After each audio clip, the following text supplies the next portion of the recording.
Chapter 91. Hu Zhongning's heart began to palpitate, but Yang Qindong did not notice. At this time he was thinking, after scheming against Xixing tonight, what would his brother Xining do if he found out? How would he put out the fire? How would he do it step by step? He must have offended them, but how could he not find an opportunity to get angry? As for that Wang Zhen, would he step in and interfere? Would he be forced to make a move under the influence of benefits? What if Wang Zhen did not care? If that was the case, he could only take the risk and get rid of Xining and Xixing early. But if he did that, it would be impossible for him not to attract attention. Yang Qindong was still thinking, but Hu Zhongning had been holding back for a long time. Finally he could not take it anymore. After smacking his lips, he decided to take the initiative to speak. For the sake of his daughter's happiness, what was wrong with giving the other party a way out? Hu Zhongning had already thought of what to say and was slowly opening his mouth. At this time the sound of running suddenly came from the distance. The sound of footsteps was especially loud in the dark night, and attracted the attention of Yang Qindong and Hu Zhongning. Knowing that the person in question had appeared, Yang Qindong immediately reacted and shouted according to his plan. "Who are you? This is a place of great fortune, stop." His voice was like thunder, and it was hard to imagine that it came from the mouth of a scholar like Yang Qindong. This shout was so loud that Hu Zhongning, who was at the side, only felt his eardrums hurt from the shock. How could he still think of asking anything? On the other hand, the newcomer was far away, so he wasn't affected much. Seeing a young man in green shouting there, he quickly responded, "Who are you?" "This official is Yang Qindong, the crown prince's horse servant." "Who are you?" "Stop." Yang Qindong had already seen the other party's attire with the help of the moonlight. He knew the other party's identity, but he still asked and shouted for the second time. The person who came was Xixing. Since he was a Qianhu of the Embroidered Uniform Guard, the Embroidered Uniform Guards and the East Faction Guards wouldn't stop him. Since they were all part of the same system, he would still give them some face. Not to mention that Xixing had rushed here with an anxious look on his face, giving people the impression that he had received an important mission. Therefore no one would be foolish enough to stop him. Xixing smoothly entered the interior of the Yongjia village. Along the way he also learned about Yang Qindong's identity from his subordinates. It was just a matter of being promoted to a secondary class rank 5 official position because of the emperor's favor. There was nothing to be afraid of. Although he had Yang Rong as his father, that old man had been dead for many years. He was someone who could even bully the current duking, so why would he be afraid of a little brat? It was precisely because he knew Yang Qindong's background that Xixing was no longer afraid. What he wanted was to find this person and teach him a lesson, letting him know his methods. Then it would be much easier to ask him to hand over Madame Shui and the others. As soon as he entered the Yongjia village, he asked his colleagues where Yang Qindong was. When he learned that Yang Qindong was drinking with Hu Zhongning, he hurried over. Because he was too anxious, his subordinates were left dozens of meters behind him. When he came from afar, he heard a young man shouting. Then when he knew that this person was his target, Yang Qindong, Xixing was overjoyed. Without answering, he waved the embroidered spring saber in his hand and rushed straight to Yang Qindong. "Ah, what are you doing?" Yang Qindong's eyes were fixed on Xixing. He was going to deal with all changes by sticking to the status quo.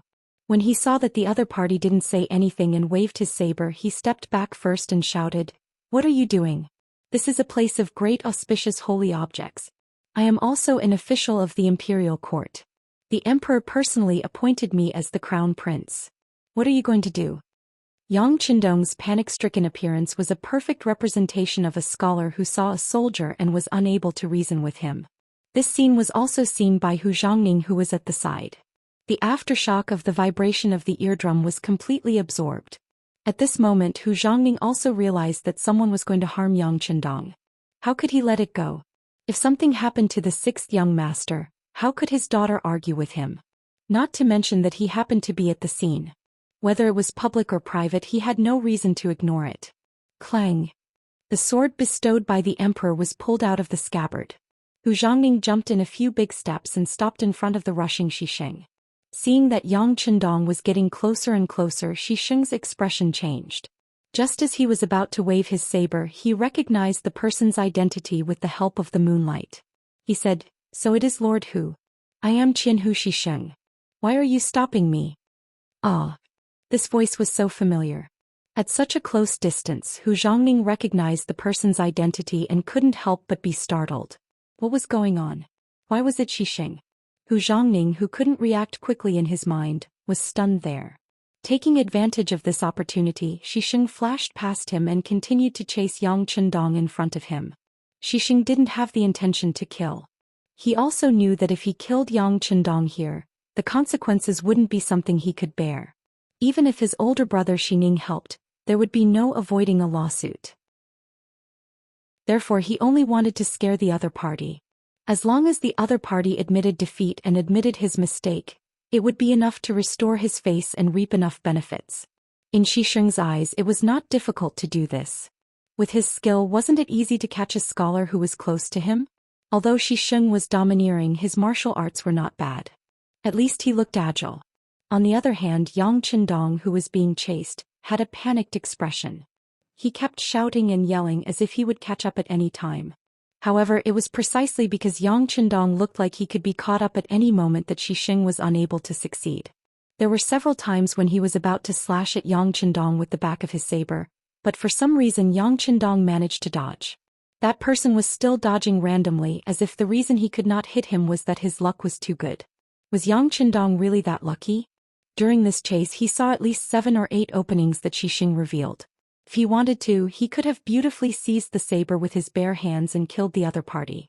However, he couldn't do this. The other party was the Qianhu of the embroidered uniform guard. No matter what the reason was, if he killed the other party in public, it would be a big mistake and he would be held accountable. He couldn't fight back. He could only escape and then find the best opportunity to dig a big hole for Xixing. Qinhushi, what are you doing? Are you openly killing an imperial court official? Stop it right now. In a flash, Xixing jumped over him and rushed to Yang Chendong.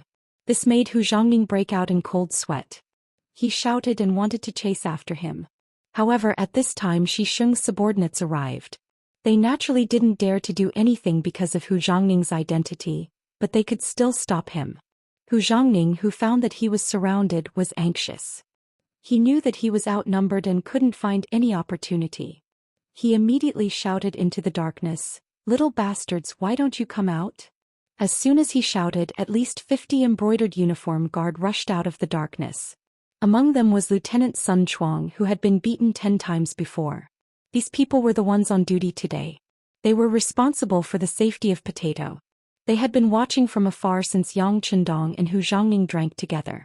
They didn't understand the reason, but they saw Xixing kill with their own eyes. However, seeing that the people who came were also embroidered uniform guard, Sun Chuang and the others couldn't show up for a while. Who knew what had happened? They didn't want the divine armaments to fight and implicate them. But then Hu Zhongning's shout came.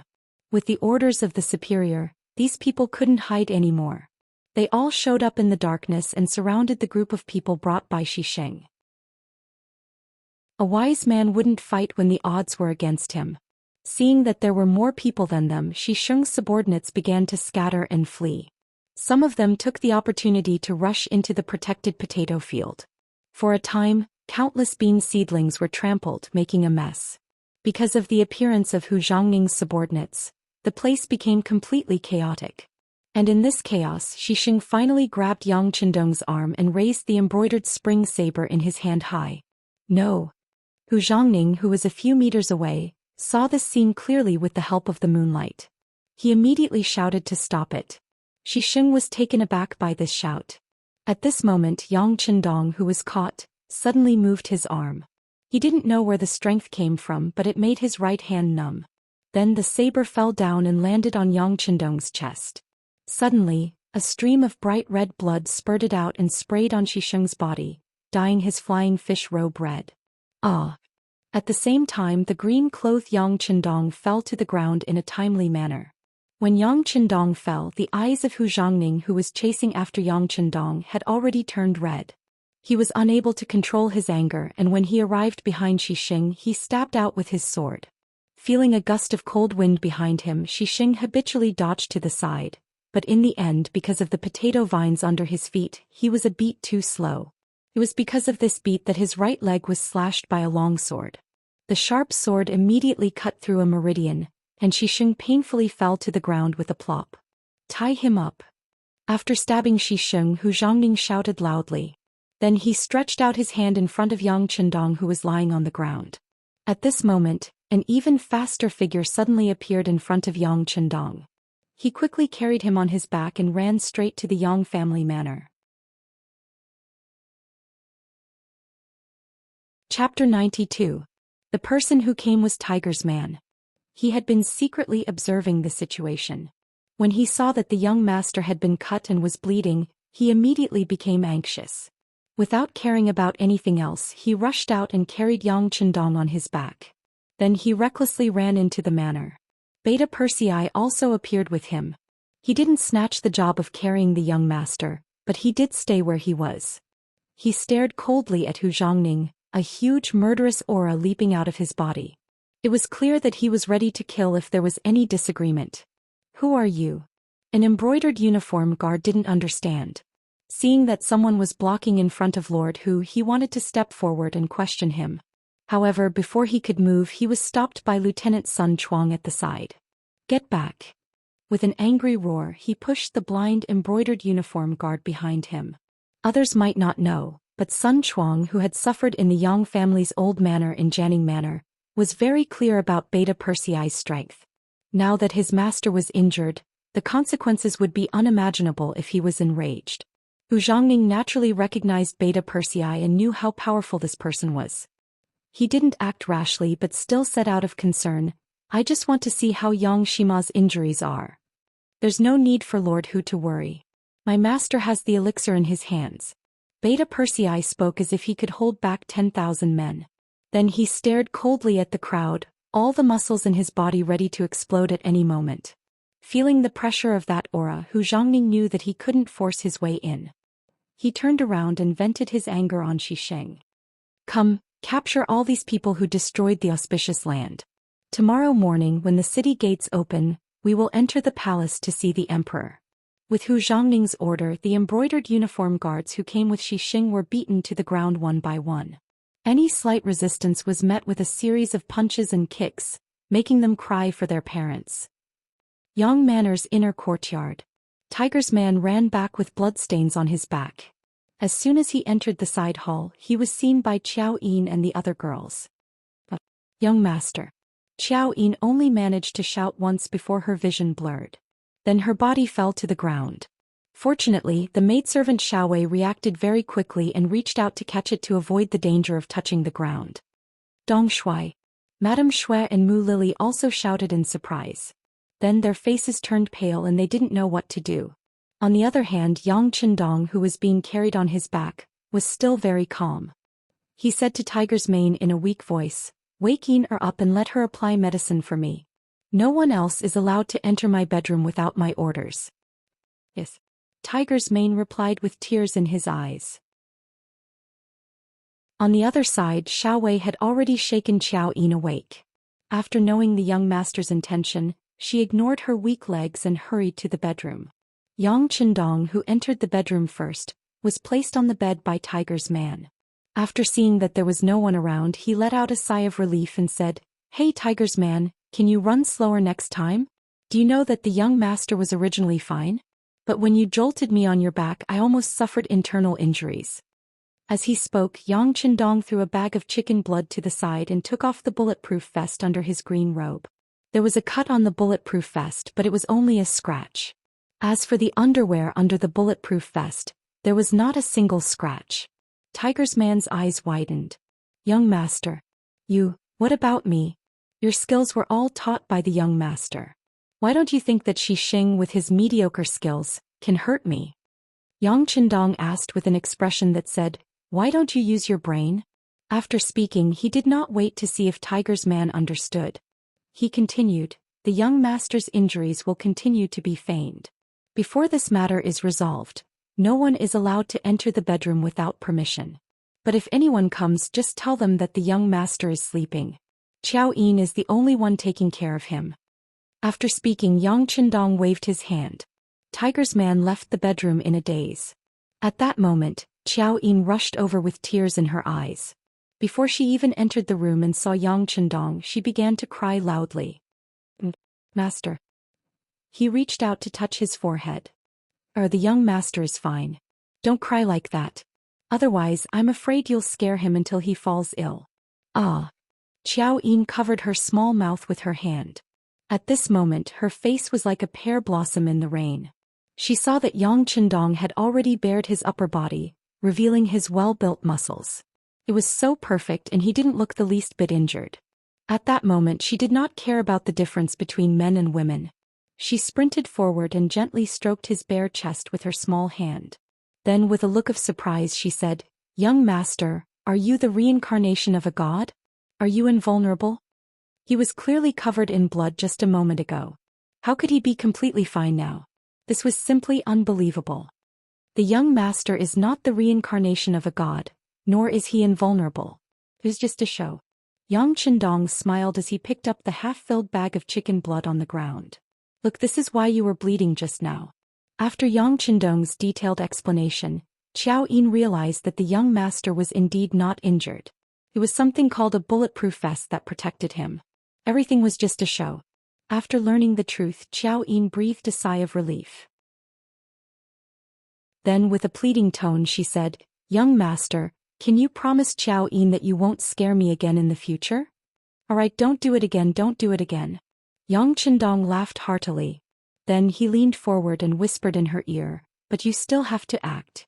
Yin also needs to cooperate with the young master, understand?" Xiao Yin's ear was tickled by that breath. She was already blushing and could only nod vigorously. As for what the young master said and what he wanted her to do, she probably could not hear clearly for a while.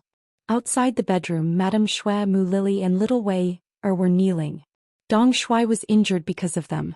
They were kneeling here to pray for Dong Shui and to get better soon. Otherwise, even if they died now, they would be too ashamed to face anyone. In the small courtyard outside the bedroom, Yang Er and Yang Si stood at the door.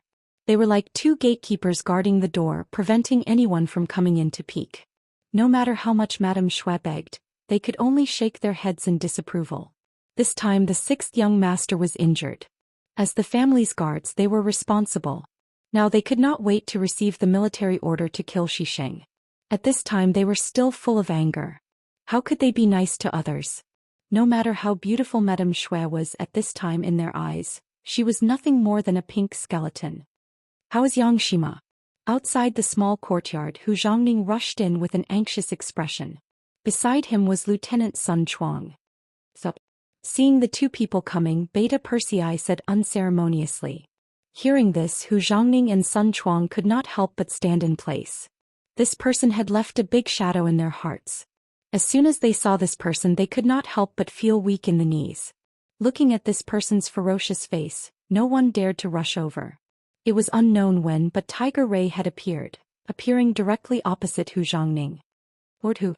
After cupping his fists in greeting, Hu Mang said in a booming voice, "Young master is currently applying the medicine. Once the medicine takes effect, he will most likely fall asleep. Fortunately, the wound is not very deep. There should be no problem after a few days of recuperation. How is Xisheng now?" First, he politely told them that the young master was fine, but it was not appropriate for them to visit him. Then he turned the blame to Xisheng.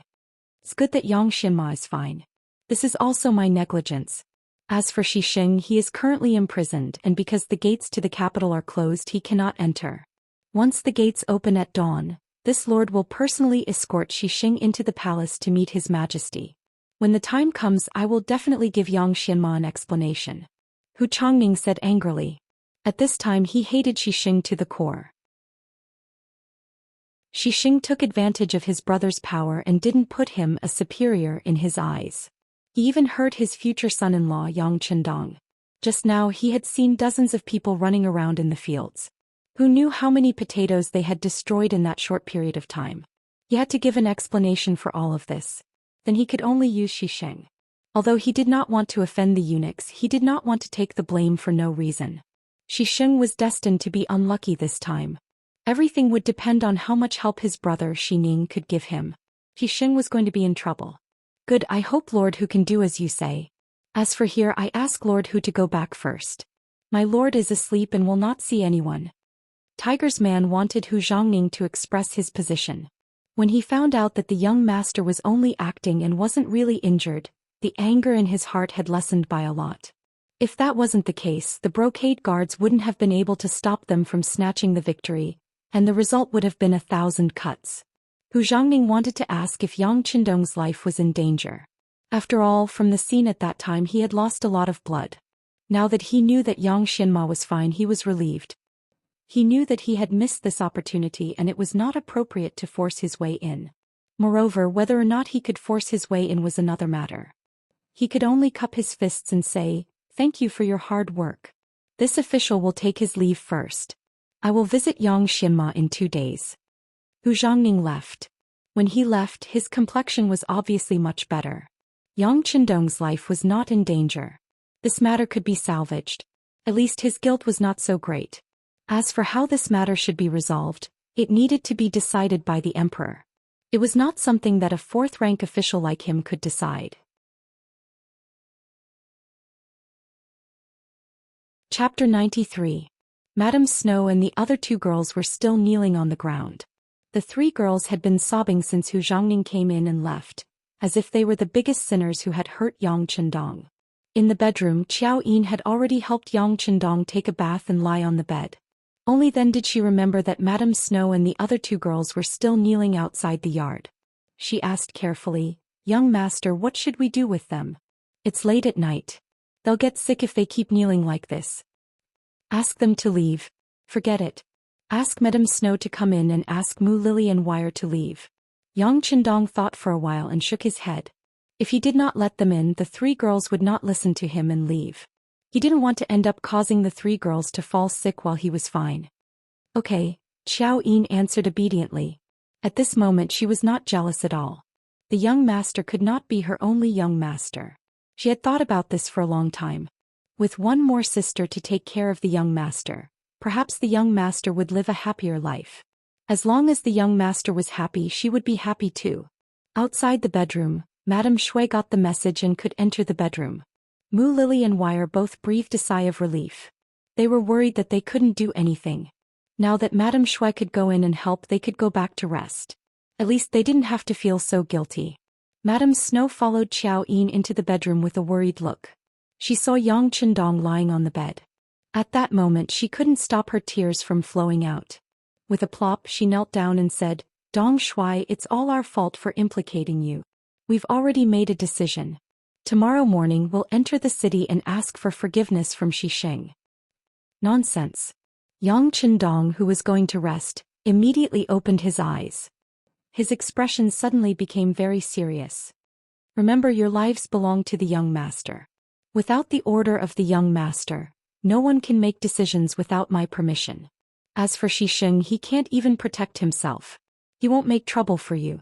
Seeing Yang Qindong's serious look, Madame Snow trembled with fear. She knelt on the ground and did not dare to make a sound. Qiao Yin came forward, helped her up and then whispered something in her ear. Madame Snow's face changed again and again. Finally she looked at Yang Qindong with confusion. Her eyes were full of disbelief. Yang Qindong naturally knew what this gaze meant. At that moment he did not hold back and directly lifted the blanket, revealing his strong and uninjured chest. He said, Look, Ina did not lie to you. I am indeed not injured." "Ah." Madame Snow did the same thing as Qiao Yin. She covered her mouth with her hand. Her face was full of disbelief. After seeing so much blood in the side hall, she thought that Dong Shui was going to die. Who would have thought that he would be fine? How did he do that? "All of you come over here. This young master will tell you slowly." Madame Snow's surprised face was so cute. Yang Qindong's heart skipped a beat. His body reacted unconsciously. He waved his hand and asked Qiao Yin and Madame Snow to come to his bedside. The 2 women did not suspect anything and hurriedly came to the side of the bed. Suddenly, a pair of big hands reached over and forcefully pulled the 2 women into the bed. Suddenly, a masculine man's breath rushed into the 2 women's nostrils. Ah! At this moment they realized what was going on. They instinctively wanted to struggle, but when they remembered that the person hugging them was Yang Qindong, the 2 women suddenly blushed. They just lowered their heads and didn't resist at all. "Not bad. It's easier to talk like this." Huh. Yang Qindong laughed heartily. Although he was not ready to do anything, especially with 2 women at the same time, It was a very happy thing to have beautiful women in his arms. The two women were very cooperative. They leaned on Yang Qindong's broad shoulders. Their faces were full of shyness and happiness. "Come on, sing a song for the young master. Put me to sleep." Feeling that his body was about to react unnaturally, Yang Qindong suppressed his thoughts and said to Madame Snow, "Okay." Madame Snow was very obedient. She immediately sang the song that she had just learned, by Su Zhen at the foot of Mount Qingcheng. "Don't sing a new song. Sing an old song for the young master." Yang Qindong was used to listening to the songs of the later generations. He did not know much about the songs of the present, so he wanted to take this opportunity to learn more about them. The next moment, Madame Shui began to play an old tune. The lingering melody was like a lullaby. Before long, Yang Qindong began to snore. He was really tired. There were too many things he had to do and think about in the past few days. He had to bear all the pressure by himself. Yang Qindong had actually fallen asleep, causing Qiao Yin and Madame Snow to involuntarily smile. Next, the two women made the same shameful action, which was to take off their coats, leaving only their undergarments. They leaned against Yang Qindong and snuggled up to each other. Not long after, they fell asleep. The guards outside the bedroom, Beta Persei and Yang Si, had been replaced by Yang Wu and Yang Lu. In the dark, Dao Xiao and a team of 10 guards were secretly watching everything to prevent anyone from getting close to the small courtyard. If anyone dared to do so, Jiu Wu, with a silencer and a weapon, would show him the fragility of life. The sky slowly brightened. Hu Zhongning, who could not wait any longer, led a team of 100 brocade guards to escort Xixing and more than 20 men to the capital. As soon as the city gate opened, they entered the city and went straight to the inner city. In the imperial palace, there was no news from the court. The civil and military officials were still gathered in the court as usual, kneeling to the emperor and discussing the affairs of the world. Emperor Zhou Xian, who did not seem to have enough sleep, yawned from time to time, and then listlessly listened to the officials' reports. The emperor was diligent in his work. Since ancient times, this had become a custom. Almost all the leaders had to do this. Otherwise, they would not be able to hold power. As such, very few emperors would sleep in. In comparison, Yang Qindong was much more fortunate. At this moment, he was slowly waking up. According to his usual routine, it should be time for him to get up and go for a morning run. However, instead of a morning run, he was greeted with an erection. This was something that all men in their prime would encounter. His body was the first to react. Yang Qindong, who was hugging two women, wanted to get up, but it was very inappropriate. Was he supposed to set up a tent in front of the two women? How embarrassing would that be? In addition, he had to tell others that he was injured. If he could get up and continue to run, it would be inexcusable. "Let's go back to sleep." Yang Qindong tried to convince himself. He ignored the warning of his biological clock and wanted to continue sleeping. But at this moment, Qiao Yin's body moved slightly on his left, and her breathing seemed to become heavier. For a long time, Qiao Yin had a very regular pattern of waking up and sleeping. For example, at this time she would usually get up to prepare to serve the young master. Although she didn't need to make breakfast, she came to the young master's room to tidy it up and fold the blankets. So the moment Yang Qindong woke up, she also woke up. Her hand inadvertently swept over Yang Qindong's body and touched that towering pillar. In that instant, Qiao Yin completely woke up. Her face flushed red as she recalled where she was staying at this moment. She thought about how the young master was lying next to her and seemed to have a reaction. What should she do? Should she ignore it and continue to pretend to sleep, or should she help the young master? She had heard the old women in the manor say that once a man had that intention, it would be very uncomfortable if it wasn't resolved. Qiao Yin definitely didn't want Yang Qindong to feel uncomfortable. So what should she do? What should she do? Her heart thumped wildly. In just a few breaths, Qiao Yin made a decision. She took a deep breath and mustered up her courage. Her small hand groped toward Yang Qindong's crotch.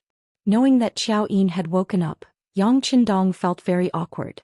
Just as he was thinking about how to return to normal, a small hand suddenly touched him. In that instant, his body couldn't help but tremble. The feeling made him feel very comfortable but also very nervous.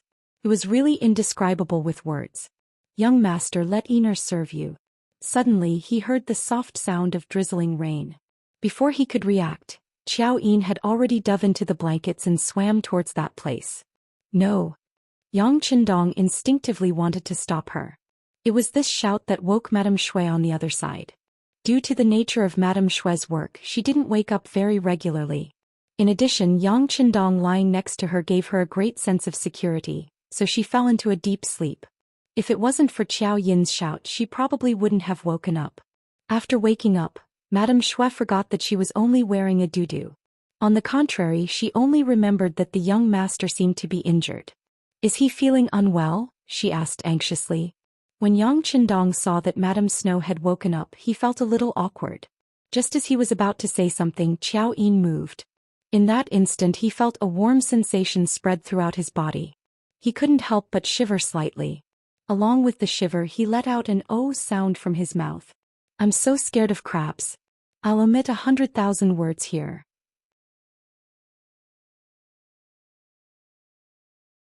Chapter 94. While Yang Qindong was still blissfully confused, the court, which was originally calm, was in an uproar because of Hu Zhongning's sudden arrival. Your Majesty, this is the entire story of what happened last night. Hu Zhongning knelt on the ground and explained in detail what he saw and heard.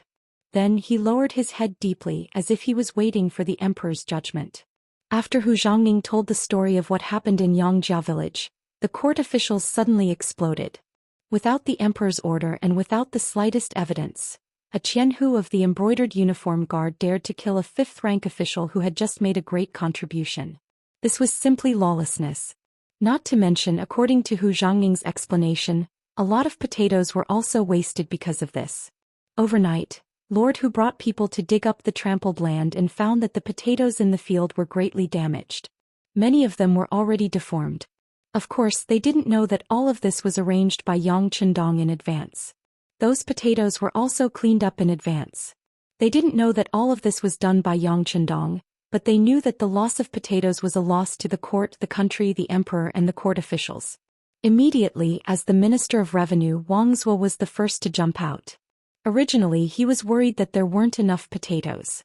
Because of this, he wanted to discuss with Yang Qindong and ask him to contribute more potatoes from his private fields. But now, not only did the country's potatoes suffer from the loss of production, Yang Qindong was also injured. If he couldn't punish Xixing now, how could he negotiate with him? If he didn't punish the murderer, how could Yang Qindong be satisfied? If it were him, how could he be satisfied? Your Majesty. With a plop, he knelt on the ground. Xixing has no respect for your Majesty, no respect for the law of the country, and did things based on his mood. He actually wanted to kill a court official. If this matter isn't severely punished, I'm afraid that the hearts of all the court officials will be cold. With Wang Zuo taking the lead, the Minister of Rights, Hu Ming, also knelt on the ground. For the sake of his son's future, he had to ruthlessly deal with Xixing this time. Otherwise, if he had already offended Xixing's son, wouldn't he be punished afterwards? Your Majesty, this subject agrees with Lord Wang's request to severely punish the murderer Xixing. This subject agrees. Duke Ying, the representative of the military Zhang Fu, who had always been a wooden block in the imperial court, was also kneeling on the ground, his face full of resentment. Last year his family's fertile land had been seized by the two brothers Xi Ning and Xixing, causing his reputation to hit rock bottom. After that, he had been depressed and was prepared to spend the rest of his life as a loser. And now the opportunity to counterattack had come. The two civil officials had taken the initiative to jump out.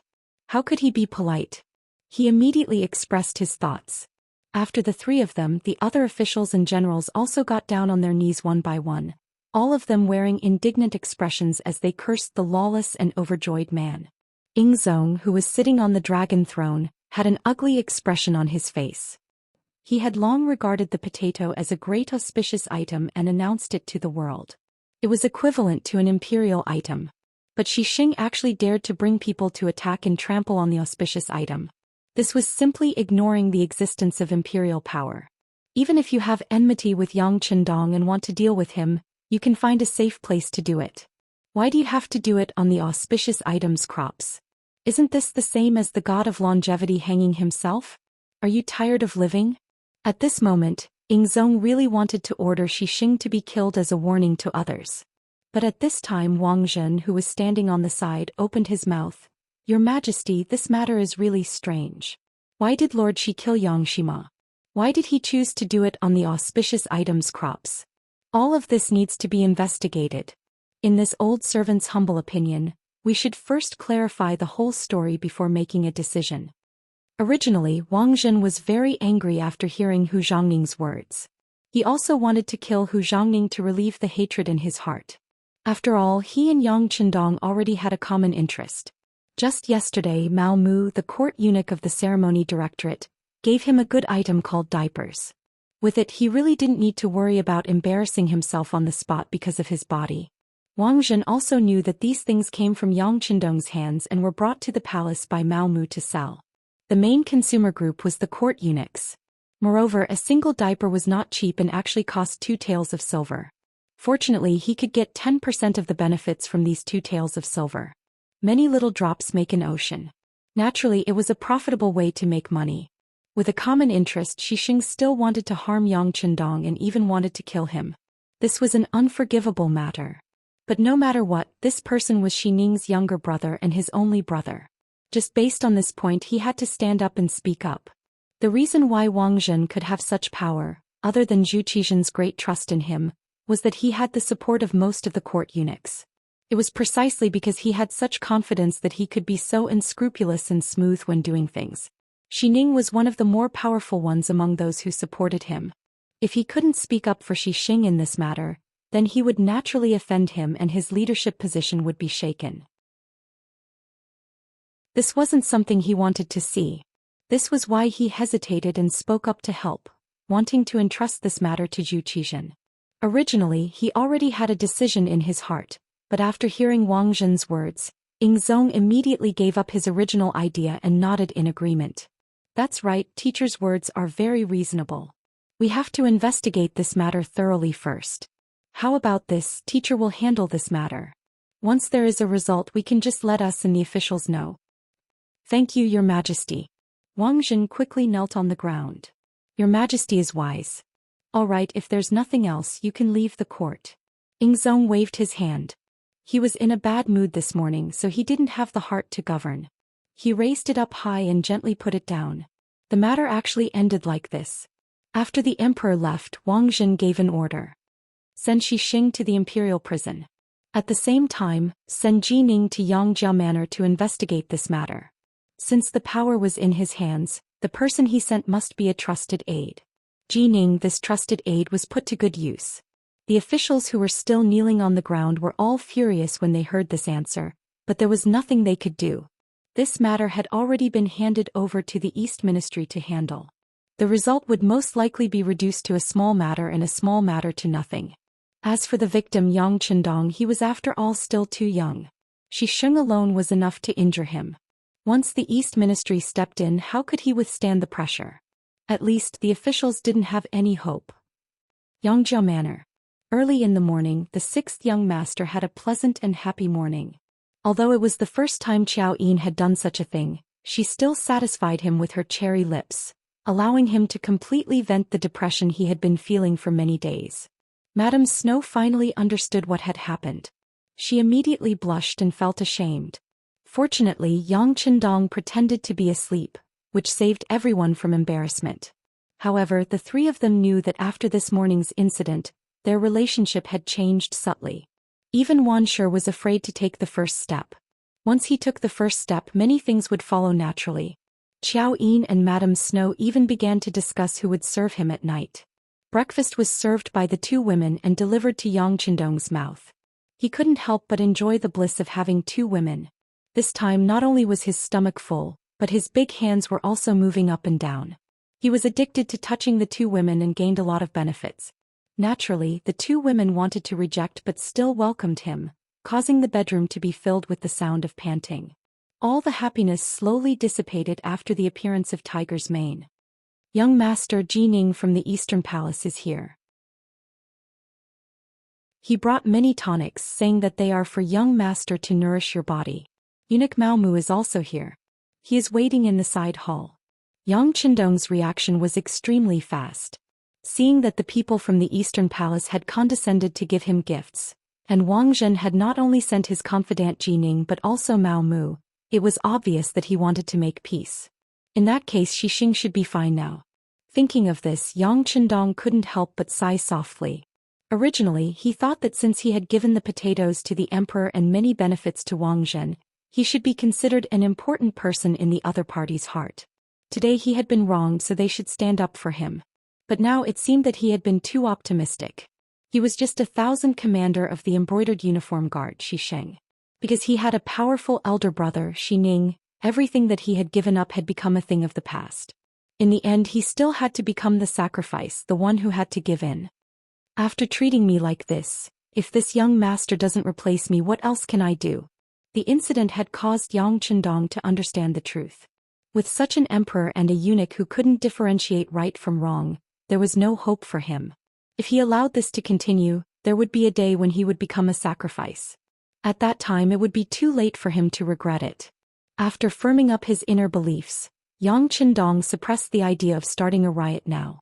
The target in his heart was too big, and the number of Han people he needed was unimaginable. If he were to start a war now, although he was confident that he wouldn't be defeated, the ones who would be harmed in the end would still be the Han people and the common people. This was not something he wanted to see. For the sake of this goal he could only endure for now. Tiger's Mane, I won't be seeing Jining.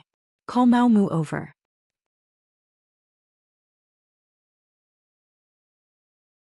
Chapter 95. Since he was prepared to back down, Yang Chendong had to put on a show of respect. What was the point of meeting Jining? To make him lower his head in front of him? The sixth young master would never do such a thankless task.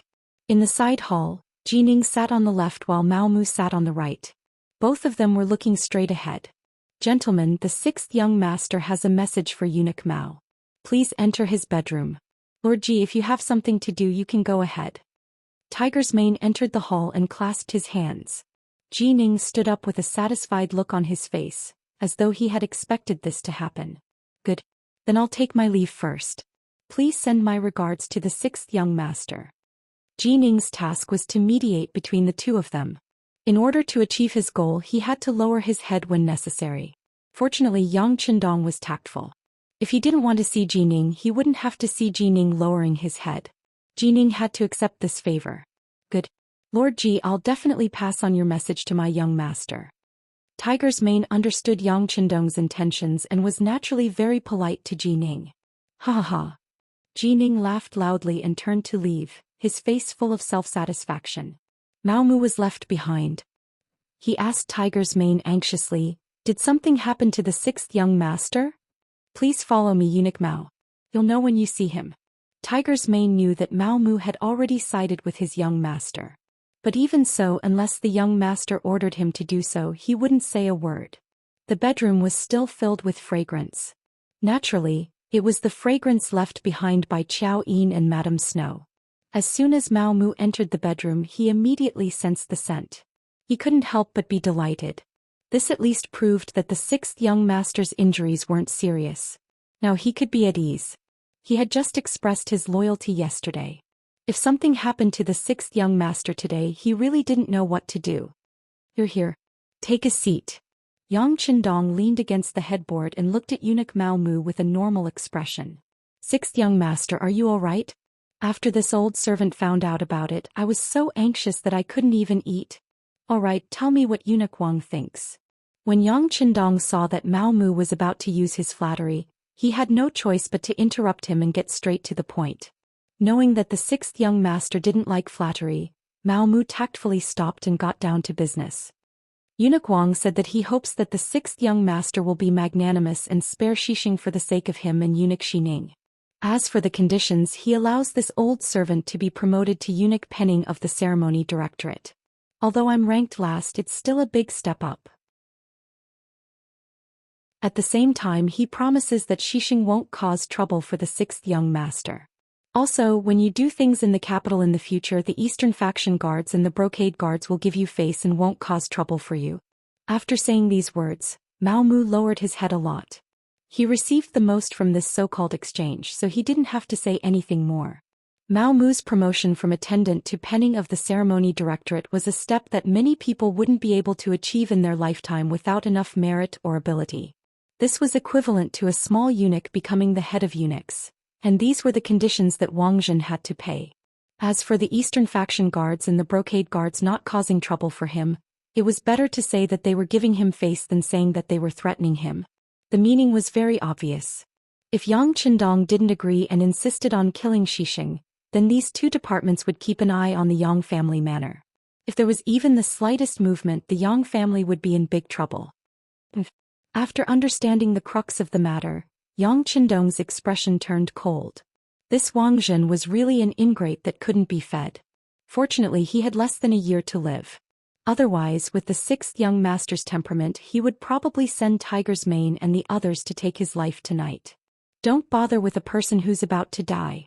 Let people off when possible. Take a step back and you'll see the world. All kinds of advice from saints flowed into Yang Qindong's mind, making him finally make up his mind to take a step back. As for what would happen next, he would urge Gao Xiong and the others to take action on Ryukyu Island. He had to quickly seize more territory. Only when he was strong would others not dare to bully him and ignore him. Many thoughts flashed through his mind. When he finally returned to reality, Yang Qindong smiled and patted Mao Mu on the shoulder. Good. This young master used a knife wound in exchange for your promotion. No matter how I look at it, it's a good deal. How about this? When you go back, tell Eunuch Wang that this matter is over. Sixth young master. At this moment, Mao Mu was so touched that his nose turned sour. He thought that in the face of a powerful group of eunuchs, Yang Qindong would give in, but he didn't expect him to be so straightforward. If that was the case, it seemed that the biggest beneficiary was himself. He'd only been with him for 2 days and he'd been promoted twice. The path he'd chosen was indeed correct. Hey, I don't like to express my position through words. I'd rather see everything put into action. How is it? How are diapers selling in the palace? Yang Qindong didn't bring up the previous matter and spoke in a casual manner. It's selling very well. After all, it's like these things are tailor-made for us eunuchs. Now all the eunuchs with some status come to me to get the goods. Because of this, some people have bad ideas. But this time I've been promoted twice and I have Eunuch Wang behind me. Others don't dare to do anything to me. When talking about the situation in the palace, Mao Mu's tone became much more excited. He thought of yesterday afternoon, when several eunuchs who used to ignore him took the initiative to greet him and called him Eunuch Mao. He felt a burst of elation. Good, very good. Continue doing what you're doing. For those eunuchs who have requests but don't have money, you can have them use other things in exchange. For example, some information they've heard. Then sort out what you think is useful and send it to this young master. Do you understand? Yang Qindong said encouragingly. Mao Mu was a chess piece he'd buried in the palace and on the surface. At the very least, Wang Zhen knew that the two of them had a deep relationship. But this was just a smokescreen. In reality, he wanted information from the palace and he wanted to use Mao Mu as the center to quickly develop his own power. In the eyes of the sixth young master, the intelligence war wasn't just about information from the capital. He had to know all the information from the officials in the palace. Only then could he make the most accurate decisions. This servant understands. Mao Mu patted his chest and promised, and then he added, I also know a few things about Brother Xining's illegal activities. As long as the sixth young master needs it, I can send someone to sort it out at any time. There's no need. Remember, you're only looking for information. Before you've stabilized your position, don't think about dealing with anyone. On the contrary, you have to maintain good relations with everyone. Do you understand? Yang Qindong shook his head. Xining's fate had already been explained in history. As long as nothing unexpected happened, someone else would deal with him. There was no need for him to do anything. Although Mao Mu didn't understand why Yang Qindong had such a good temper, since his master had said this as a servant, he had to obey, so he immediately agreed. Just as the officials had expected, after Wang Zhen took over the Yang clan, he quickly sent someone to reach an agreement with Yang Qindong. No one knew what sort of promise had been made, but in any case Yang Qindong, the victim, was no longer pursuing the matter. As a result, some of the officials who wanted to take advantage of the situation had no chance. In the palace, Wang Zhen did not go back on his word and promoted Mao Mu to head eunuch of the ceremony directorate. Henceforth, this person would be one of the leading eunuchs in the organization. The gloomy Xining walked into Wang Zhen's room. Once there was no one else present, he immediately got down on his knees. My thanks to Eunuch Wang for saving my brother. If you have any orders, Xining will do his best to repay them. Ha, Eunuch Shi, what are you doing? Get up, get up. Wang Zhen helped Xining up from the ground with a smile. We all serve His Majesty, so isn't it only right for us to help each other? As for that Yang Shima, he magnanimously let this matter pass. You two brothers should know how to be grateful. At least for the time being, don't think about provoking him, understand? Since he had promised not to harass Yang Chendong, Wang Zhen had to do it. At least for the time being, he still had to do it. This was also related to his own interests. Yes. Since Eunuch Wang has spoken, I will naturally obey. Then do you need this eunuch to personally go to the Yang clan and meet the multi-talented Dong Shuai? Even though Xining was smiling, his face still gave people a gloomy feeling. Perhaps only when he was on duty in front of His Majesty would his smile become truly brilliant. That's not necessary.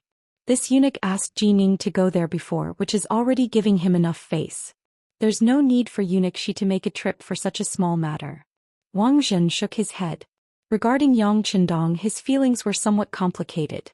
No matter what, this person was the descendant of the three Yang Chendong. Logically speaking, this person should be his enemy. But for the sake of benefits, they were bound together. Within a limited range, he would help as much as he could. But once things got troublesome, he would decisively give up on Yang Chendong. Of course, he didn't need such a chess piece in his eyes. He also didn't want more people to come into contact with him. It was enough to have Mao Mu as a bridge. As for Xining, this person was extremely smart. If he was able to establish a connection with Wang Zhen, who knew how much benefits he would get. Xining said this just to express his attitude. He didn't want to make things too difficult for Wang Zhen. Since he didn't need to make an appearance, who would be willing to make an apology? He immediately promised that he wouldn't find Yang Chendong to express his gratitude, nor would he cause trouble for him. In the future, everyone would mind their own business. Then he asked about his younger brother Xisheng. This was the main reason why he came. He asked when his younger brother would be released.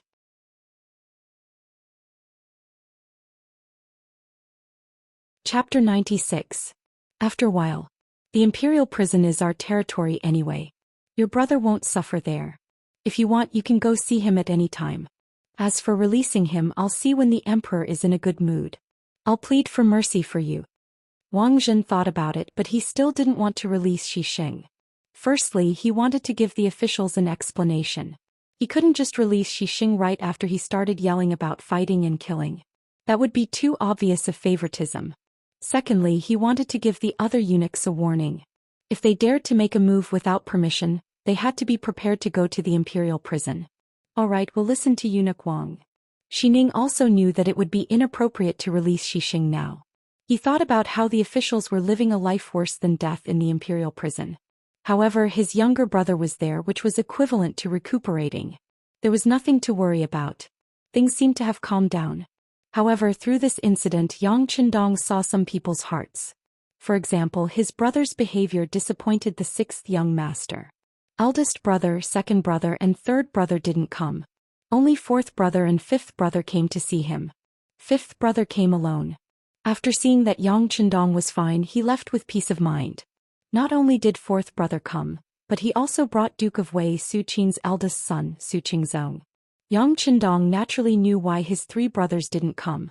First, it was because Yang Chendong had offended Xisheng and Xining. They were afraid of being implicated, so they didn't dare to come. Fifth brother was more honest and didn't think too much. As for fourth brother, he obviously came for something. In the side hall, Yang Chendong walked out with Qiao Yin and Lady Snow on his left and right. Immediately, Yang Yang and young master Su Qingzong looked at him enviously as if he was a pig. Thank you for your trouble, fourth brother and young master Su. Yang Chendong sat down and cupped his hands, looking as if he still couldn't walk properly. When it came to serious matters, Yang Yang seemed to be a lot more agitated. Sixth brother, you've suffered a lot this time. That Xisheng is really too much of a bully. Do you want me to find a few people to secretly beat him up? Fourth brother has this kind of ability. Yang Chendong knew that Yang Chendong was putting on an act in front of him, but he still pretended to be surprised as if he would agree at any time. Seeing that Yang Qindong was about to get serious, Yang Qindong's complexion immediately changed. He changed his tone and said, "Revenge is a dish best served cold. Let's wait for a while. When the limelight is over, it won't be too late to deal with him." Yang Qindong smiled and shook his head. His fourth brother was already in his 30s, but sometimes he behaved like a child. Yang Qindong naturally wouldn't mind. Instead he looked at Su Qingzong and cupped his fists. "Brother Su, I'm really sorry to trouble you to come here." "Sixth young master, please don't say that. In fact, this young master has come here to ask for a favor." Su Qingzong's expression was somewhat conflicted, as if he had something to ask but didn't know how to say it. "Brother Su, feel free to speak your mind. There are no outsiders here." Yang Qindong didn't even look at Xiao Yin and Madame Shui. They were going to be his women, so of course they weren't outsiders. Xiao Yin and Madame Snow were very excited by Yang Qindong's actions. Their gazes on Yang Qindong became much gentler. Originally, Su Qingzong couldn't say some things in front of the two women. However, since Yang Qindong said so, unless he gave up on his purpose, he had to say it. "Well, since the sixth young master doesn't treat me as an outsider, then I'll say it. Actually, in addition to visiting the sixth young master, I have another thing that Madame Xiang of the Nine Arts Workshop asked me to do." As he spoke, he paid attention to Yang Qindong's reaction. He didn't seem surprised at all. However, Madame Shui, who was standing next to him, seemed a little unnatural. Seeing that Yang Qindong didn't ask or interrupt him, Su Qingzong simply gritted his teeth and told him about Madame Shui's request. Seeing that the 100 Flowers Hall is about to close, Madame Xiang wants to learn some songs from the sixth young master so that more people can hear the sounds of nature. Yes, we've been listening to new songs recently. If we don't hear it, we'll feel uncomfortable. Young Master Su's idea is also our idea." Yang saw Su Qingzong give him a look and immediately spoke up to help him. One was the eldest son of Duke Wei, and the other was Yang Qindong's fourth brother. It was obvious that Madame Xiang had put in a lot of effort and was determined to get these two people to intercede. Unfortunately, Madame Xiang didn't know Yang Qindong, nor did she know his ambition. If Madame Xiang was just an ordinary entertainer, perhaps Yang Qindong would have helped her. He would have taught her 2 or 3 songs casually, which would have saved everyone's face. But who was Madame Xiang? She was a talent. Since she was a talent and Yang Qindong had met her, there was no reason for him to let her go. Madame Shui was already in his hands and on his bed. Where was Madame Xiang? Su Qingzong and Yang Qindong, who had been waiting for a reply, felt their hearts skip a beat. They thought that they would definitely get what they wanted, but something went wrong. Was Yang Qindong really not willing to give them face? "I'm sorry, Brother Su, fourth brother. It's not that I don't want to give you face, but I think too highly of Madame Xiang. I think she just wants to be an entertainer and stay in the small Nine Arts Workshop. She won't be able to achieve anything in her life. It's better for her to come here. I have a big platform here and I'm sure she'll have room to express herself. Then she can learn more new songs." Yang Qindong's words were very clear. It was not that he didn't want to give them face, but he wanted to take Madame Xiang in. Since he wanted to keep her for his own use, why would he teach her a new song and let her have more strength to stand on her own? Hearing such a reason and answer, the two people didn't know what to say for a while. If it had been any other way to refuse, the two of them would have been angry. However, Yang Qindong had said that everything was for his own benefit, and that he wanted to take Madame Xiang in. What else could they say? Criticize him for being overbearing? No matter what era it was, there was one principle that didn't change. Those who were capable would rise and those who were mediocre would fall. In terms of new songs, Yang Qindong's performance was definitely the best. He naturally had a certain amount of authority in this area, so it was hard for others to refute his words. "The sixth young master, what do you mean by a big platform?" Even though Su Qingzong understood what he meant, he still didn't want to give up. "The Immortal Abode. The Immortal Abode that even His Majesty knows of is huge and has a good environment. It's not something a small Nine Arts Workshop can compare to. When the time comes, the number of customers there will be many times greater than the current Nine Arts Workshop. Singing new songs, there will be more influence and naturally you'll be able to earn even more money." Yang Qindong's answer could be said to be powerful and resonant, thus making Su Qingzong and Yang Yang shut their mouths. The Immortal abode was still under renovation, and in order to maintain a sense of mystery, it didn't allow outsiders to casually investigate. However, its reputation had long since spread far and wide. Apart from the fact that His Majesty knew of it and had promised to personally attend the opening ceremony, there was another important reason for its influence. It was said that a total of 300,000 taels of silver had been invested. 300,000 taels. One tael of silver could be exchanged for 1,000 copper coins, and 1 copper coin could buy 2 small steamed buns. If that was the case, 1 tael of silver was equivalent to 1,000 yuan in the modern era. 300,000 taels of silver was equivalent to 300 million yuan in the modern era. It was just a restaurant, yet such a huge investment had been made. It was no wonder that everyone was so curious about it. As a result, the restaurant industry in the capital had already been dealt a heavy blow before it even opened. Some restaurant owners were already considering selling their businesses. They were worried that once the Immortal abode opened, everyone would go there to spend money. What would they do then? A restaurant that hadn't even opened yet was already enough to make everyone in the same industry feel insecure, to say nothing of the common folk. They were all waiting with bated breath, wondering what the Immortal abode would be like after investing so much money in it. Would it really become the abode of a deity? Yang Qindong was using the Immortal abode as a platform, so a small 9 arts workshop naturally couldn't compare to it. Su Qingzong, who was still a little unconvinced, couldn't say anything more. After a while, the two of them dejectedly left. Yang Qindong and the other 2 remained in the side hall. "Young master, have you really taken a liking to Lady Xiang?" Out of curiosity or jealousy, Madame Shui asked the question out of jealousy. Her dancing isn't bad." Yang Qindong didn't answer the question. Then when he saw that Madame Snow and Xiao Yin didn't seem to care, he put on a straight face and said, "Let me tell you, I have a lot of property and there are many opportunities for you to show off. Let alone the 3 of you, even if a dozen talents like you came, the young master would still be able to handle them all. So don't even think about fighting amongst yourselves. If Lady Xiang doesn't come, then it's fine. But if she does, then we'll be good sisters. If I find out who played a role in this, I won't punish her. I'll just let her leave the Yang clan." Yang Qindong said these words very seriously and solemnly. It seemed that he rarely saw Yang Qindong like this. For a moment, Xiao Yin and Lady Shui's faces changed. Because they once had him, they were even more afraid of losing him now. They immediately knelt on the ground. "Young master, we're just asking. We don't have that kind of thought. Come on, get up." When the 2 women knelt, Yang Qindong's heart ached. He quickly reached out to help them up and held them in his arms. "I'll set a rule. Don't kneel so often in the future. What if you hurt your knees? The young master will feel sorry for you. Well, now let this young master see if you're really hurt. Let's go to the bedroom." Since the scene in the morning, the relationship between Yang Qindong and the 2 women had undergone a qualitative change. Although the last step hadn't been taken yet, it was only a matter of time. Yang Qindong, who already knew what was going on, decided to do both of them today. Now was the best time. But how could the 2 women not know what the young master was going to do?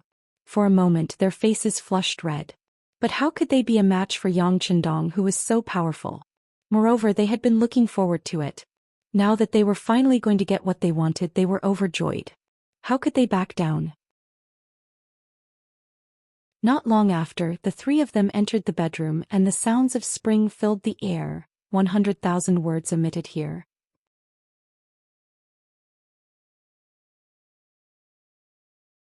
Chapter 97. Geo Arts Workshop. After Su Qingzong and Yang Yang left the Yang family manor, they came to this place and saw Cui Nar and Dong Hanxiang, who were waiting for news. In Lady Xiang's boudoir, the 2 of them told the story of Yang Qindong's request. Originally, it was a man's pride to be able to come to Miss Xiang's room. But today they felt as if their butts were on fire. They left after telling her everything. They didn't want to stay a moment longer. Cui Nar, Miss Xiang and her maid Chun Tao were left looking at each other. Cui Nar couldn't help but say, "Men are all bad. Dong Shui has already taken Miss Shui. Does he want to take our Xiang? Who does he think he is?" It was no wonder that Cui Nar was so angry. Miss Xiang was her money tree. Although Geo Arts Workshop was not under her name, she was just a manager. In the words of the later generations, she was a senior manager. But here her words carried a lot of weight. Once Miss Xiang left, the business of Jiu Arts Workshop would be greatly affected. At that time her income would be reduced by more than half. How could she live then? Cui Nar's tone was resolute. Miss Xiang heard it, but she acted as if she didn't hear it. Instead she said something that surprised everyone. Sister, you can follow Dong Shuai like Mu Lily. When the time comes, as long as I make this request, I'm sure he will agree. What? Cui Nar was shocked. She stared at Miss Shui as if she didn't know her. You really want to go to Dong Shuai?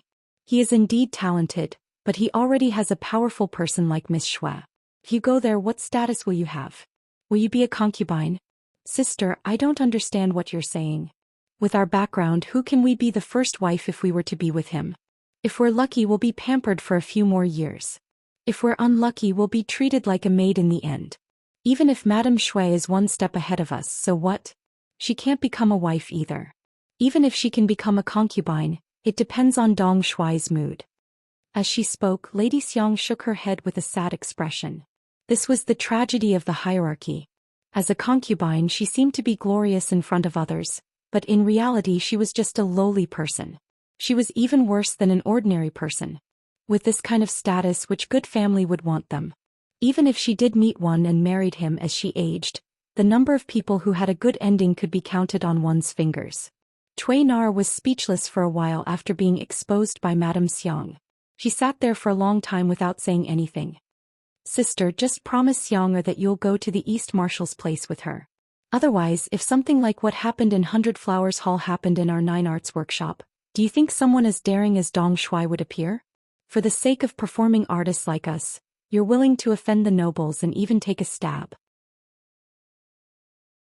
Forget it, that kind of person will never appear in the future. Madame Xiang shook her head as she spoke. This time she was able to make the decision to side with Yang Chendong so quickly because of the 100 Flowers Hall incident. Perhaps this Dong Shuai really was someone who had tender feelings for the fairer sex. After Madame Xiang made her decision, she began to convince Cui Nar. In the end, she was actually convinced. She agreed to let Madame Xiang find Yang Chendong and serve him. In exchange, she had to hand over Cui Nar and the servant girl Chun Tao's indenture contracts. After making her decision, Madame Xiang left the 9 Arts Workshop. She brought the servant girl Chun Tao with her and headed straight for the Yang Manor 15 li south of the city. Inside the Yang Manor, Yang Chendong had already walked out of his bedroom, leaving behind Qiao Yin and Madame Shui, whose bodies were as soft as shrimps. Being young really was a good thing. Add that to the fact that he had great stamina, and Yang Chendong fought the 2 girls until they begged for mercy and fainted on the bed. He only rested for a short while before returning to the rear courtyard to continue training the 100 or so servants of the Immortal abode. Compared to 2 days ago, these people had improved quite a bit. With the addition of Mu Lily as a manager, these people became much more obedient. Just as he was watching them train with satisfaction, Tiger's Mane appeared. He half knelt and said, "Young master, Madame Xiang is here." Oh, so fast. Yang Chendong was satisfied with the other party's decisiveness. If there hadn't been any news from her, he would have had to consider whether or not to give up on her. Even though this girl who looked a lot like the young Guanjilin of the future had indeed moved his heart, if she didn't want to rely on him, he wouldn't force her against her will. There were countless beautiful women in the world. How could he possibly have all of them? From Yang Chendong's point of view, there had to be a foundation of feelings between men and women. Otherwise, what difference would it be from going to the red light district to find a woman? Bring her to the side hall to wait, Yang Chendong instructed. After the time it took for a stick of incense to burn, Madame Xiang and her maid Chun Tao arrived at the side hall in the rear courtyard. As soon as they sat down, the sound of footsteps could be heard nearby.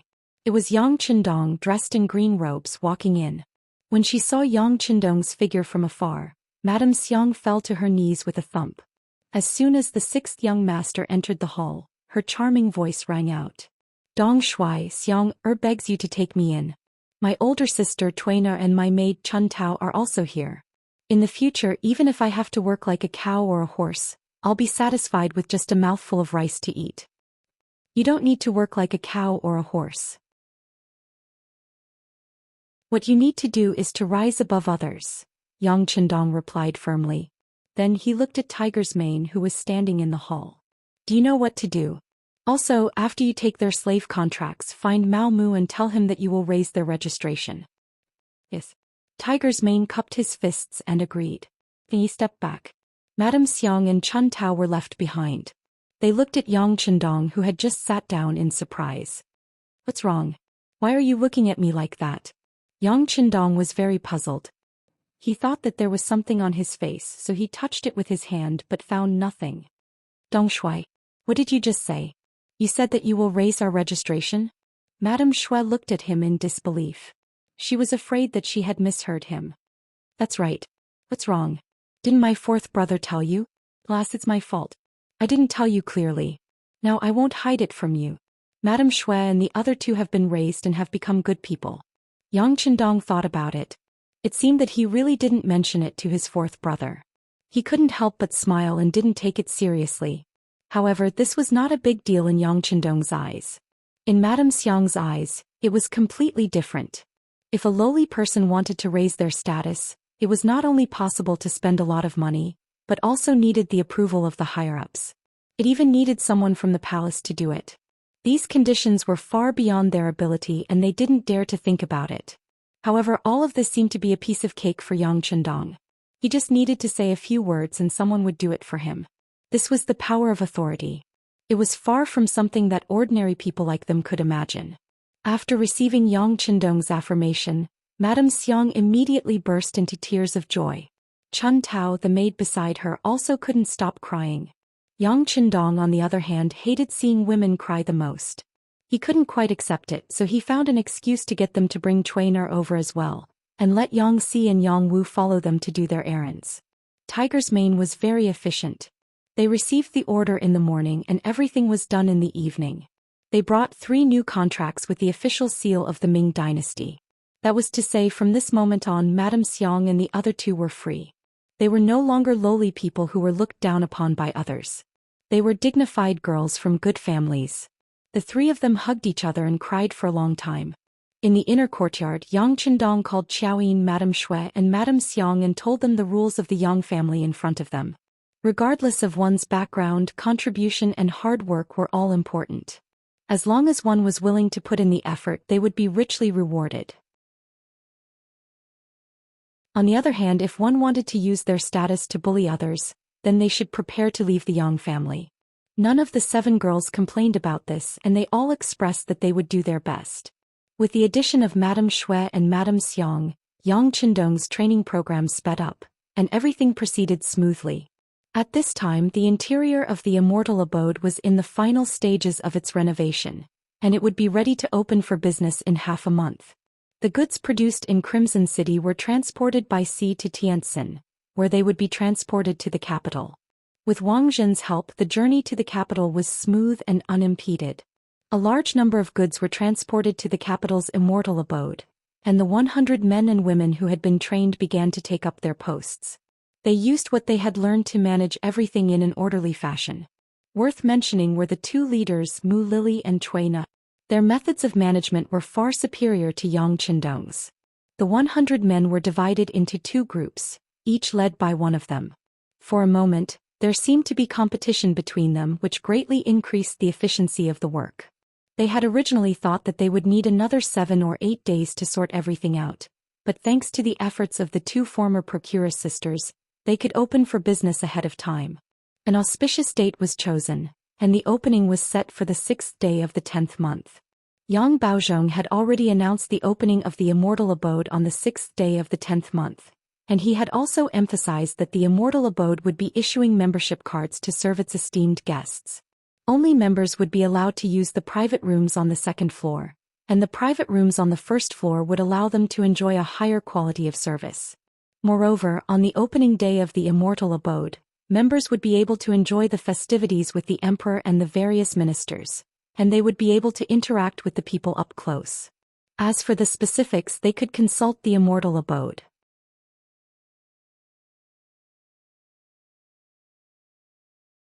Chapter 98. As soon as the news spread, many people flocked to the Immortal abode like a flock of ducks, especially wealthy merchants. They all came to the information desk outside the Immortal Abode to ask for advice. The person who received them was the Immortal Abode's external manager, Yang Fu. Using his silver tongue, he managed to sway everyone who came, telling them all about the benefits of a membership card. For example, a membership card was a symbol of one's status, allowing them to enjoy a higher level of service and be looked upon with respect. With a membership card, they could enter private rooms or private rooms on the second floor, allowing them to interact with even more important figures. With a membership card, once a friend came here and received it, it would be equivalent to gaining unparalleled face. They would be dazzled and at the same time treat you with even more respect. More importantly, the money used to apply for a membership card wasn't given to the Immortal Abode. Instead, it was deposited here first, saving them the trouble of bringing large amounts of silver with them when they came out to spend. More importantly, with a membership card, they could also enjoy a discount when they spent money. In descending order, there were 4 types of cards: platinum card, gold card, and silver card. These could be bought with money. What couldn't be bought with money was the supreme card. With this card, spending was completely free. Of course, those who could obtain a supreme card were also not ordinary people. For example, up until now, the only person who had such a card was the real owner, Yang Chendong. Platinum card, a one-time deposit of 20,000 taels of silver. You could enter any private room on the second floor or private room on the first floor, and enjoy a 20% discount when you spent money. Gold card, a one-time deposit of 5,000 taels of silver. You could enter any private room on the second floor or private room on the first floor, and enjoy a 10% discount when you spent money. Silver card, a one-time deposit of 1,000 taels of silver. You could enter any private room on the first floor but not the second floor and enjoy a 5% discount when you spent money. As for non-members, but if they wanted to enter the Immortal Abode, they could only enter the main hall on the first floor. There were over 100 tables there, enough to accommodate over 1,000 people at once. However, no matter how lively the main hall was, if one didn't have a membership card, even if the private room on the first floor or the private room on the second floor were empty, they still weren't allowed to enter. This was the benefit of the membership system. All membership cards can be used to deduct the funds in the card when spending money. In other words, as long as you had a membership card, you could come to the Immortal Abode without bringing a single copper coin. After eating and drinking, you could just hand your membership card over to the waiter and register your bill. Just imagine how cool that would be. Of course, the membership card also had a minimum limit. That was, when the amount was less than 1/10 of the original amount, there would be a reminder to remind you that you had to top it up again. Using a silver card as an example, 1/10 of 1,000 taels of silver would be 100 taels of silver. When the balance of the card was less than 100 taels of silver, the service staff would remind you to top up the card so that you could continue using it. At the same time, you could top up more silver in one go to increase your membership level. For example, if a silver card member were to top up 5,000 taels of silver, he would be promoted to a gold card member. Of course, for those who refused to recharge, once the amount in the card was used up, the card would be cancelled after 3 months. If they wanted to recharge, they would have to apply again. If there was a deficit in the previous card, they would have to make up for it. After Yang Fu explained the situation in detail, many people were tempted, especially those merchants who had money but didn't have high statuses. In the Great Ming Dynasty, a merchant's residence was ranked 3rd. It was one level lower than the common people's residence, which was the so-called good family. People like them had a lot of money, but they didn't have high social status. The goal of many of them was to improve their social status by interacting more with the government. Now that the Immortal Abode had given them such an opportunity, how could these merchants who wouldn't wake up early without benefits not be tempted? Merchants were smart. It was precisely because of this that some people suggested that while the Immortal Abode's membership system seemed good, why didn't so many high officials and nobles come here to spend money? If only merchants came, then it would lose its original meaning.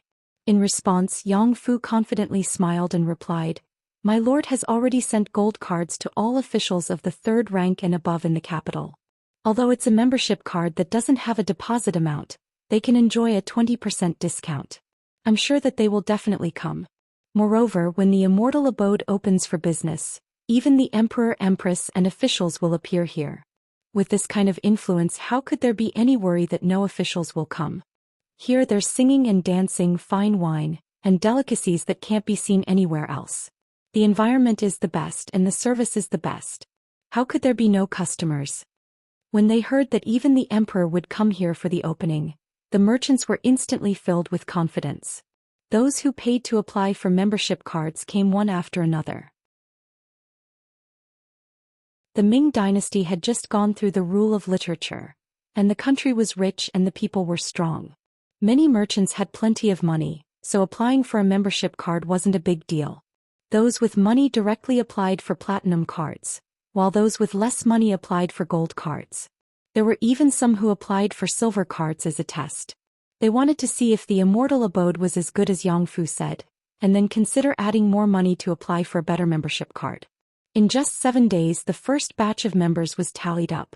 There were more than 40 people with platinum cards, and the value of the cards was more than 800,000 taels. There were more than 200 people with gold cards, and the value of the cards was more than 1 million taels. There were more than 400 people with silver cards, and the value of the cards was more than 400,000 taels. In just 7 days more than 2 million taels had been raised.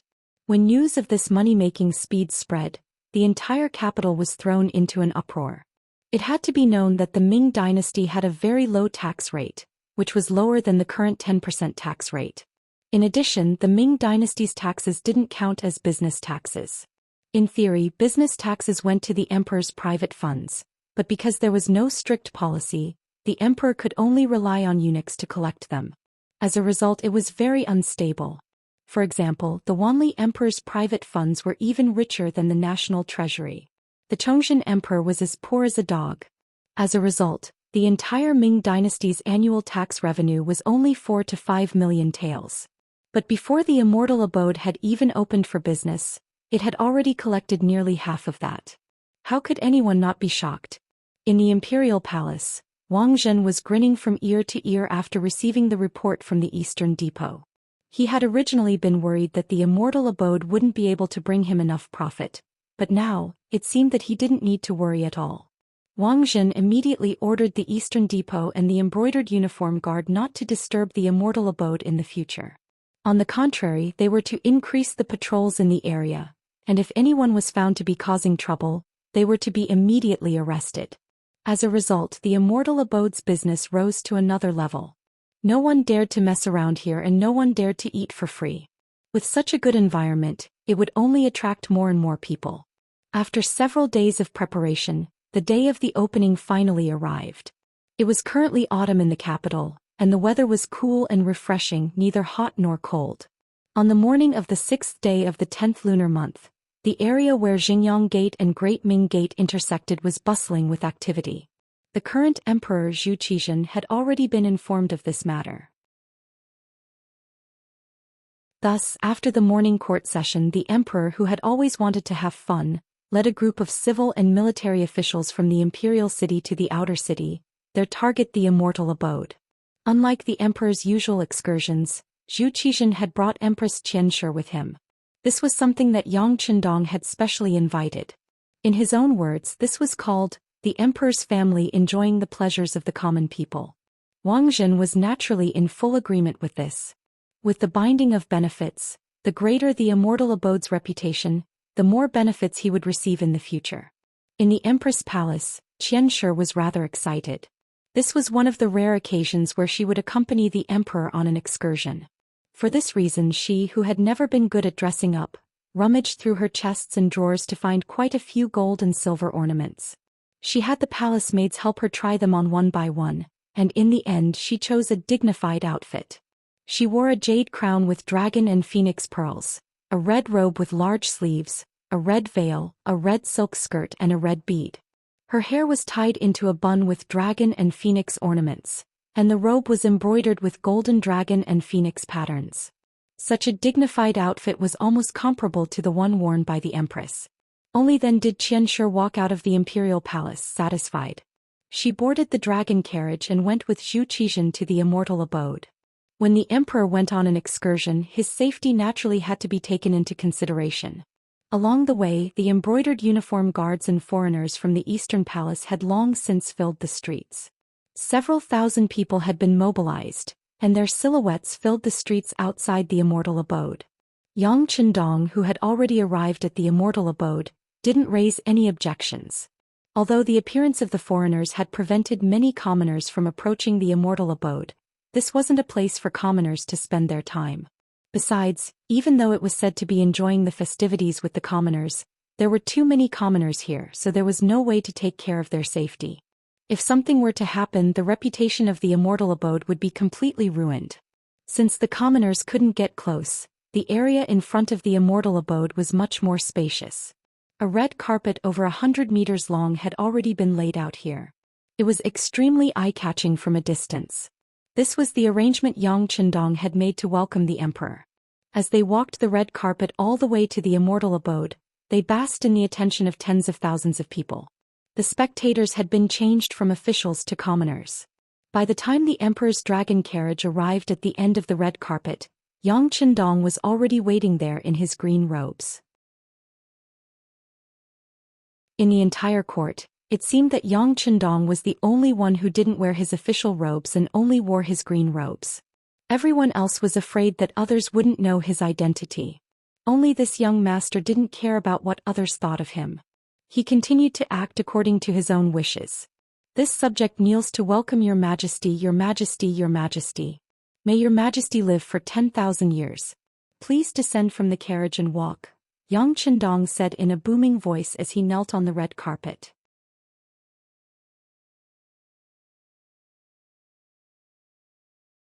Chapter 99. If it was any other time, this would be considered as blocking the emperor's way. But today, no matter if it was the palace guards or the ministers, no one tried to stop it. It was as if everything was perfectly justified. It's Minister Yang.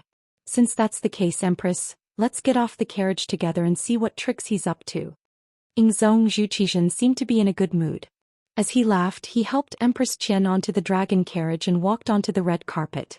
Long live the emperor. Just as they stood firmly on the ground, shouts sounded from all around them. A group of commoners who came to watch the show instinctively knelt on the ground the moment they saw the emperor's face. In addition, there were many people that Yang Chendong had arranged to guide the crowd. Instantly, shouts of "Long live the emperor" rang out from all directions. The momentum was so great that it was much louder than the voices of the ministers in the imperial court. At first, Zhou was shocked. He instinctively thought that there was some kind of danger and wanted to turn around and run. However, when he saw that it was the crowd cheering for him, he laughed and then raised his hand generously to the crowd. Everyone, please rise. Thank you for your majesty. The crowd of commoners who came to watch the show climbed up from the ground and looked at Zhou Xian excitedly. Their expressions were filled with admiration, but more than that, it was envy. Zhou Xian seemed to enjoy this kind of gaze. He did not move quickly. It felt as if he was taking care of Empress Qian, but in reality he was enjoying this moment of being the center of attention. Yang Chendong acted as if he did not know about this. He led the way in front and looked left and right from time to time. He used his insight to see if there was any danger in the surroundings. Even though the area was already filled with spies from the Eastern Faction Guards and the embroidered uniform guards, and the Security Bureau had also sent out quite a few people, it was better to be safe than sorry. If something really happened to Zhou today, even if he didn't flee, he would still revolt. Fortunately, no accidents happened along the way. Even though the people were curious about what the emperor looked like under the stern gazes of the Eastern Faction Guards, the embroidered uniform guards, and the warden's office of the 5 cities, no one had the courage to break the order and cause trouble. Zhou held Empress Qian's hand and walked forward step by step. Along the way, he frequently raised his hand to the people around him to show off his might as the son of heaven. Just like that, when they were halfway through the journey, shouts suddenly sounded from all directions, completely drowning out the noisy discussions around them. In our great Ming dynasty, the mountains are the lofty heads. In our great Ming dynasty, the rivers flow like hot blood. In our great Ming dynasty, the trees are rooted to the ground. In our great Ming dynasty, the clouds hold hands. The vast plains are wrapped with jade belts. The fields are woven with colored silk. The winds of the great Ming rise. The mighty winds of the great Ming shake the heavens and roar. As soon as the majestic voice rang out, everyone was startled at first. Then General Fan Zhong rushed out from the side to protect the emperor.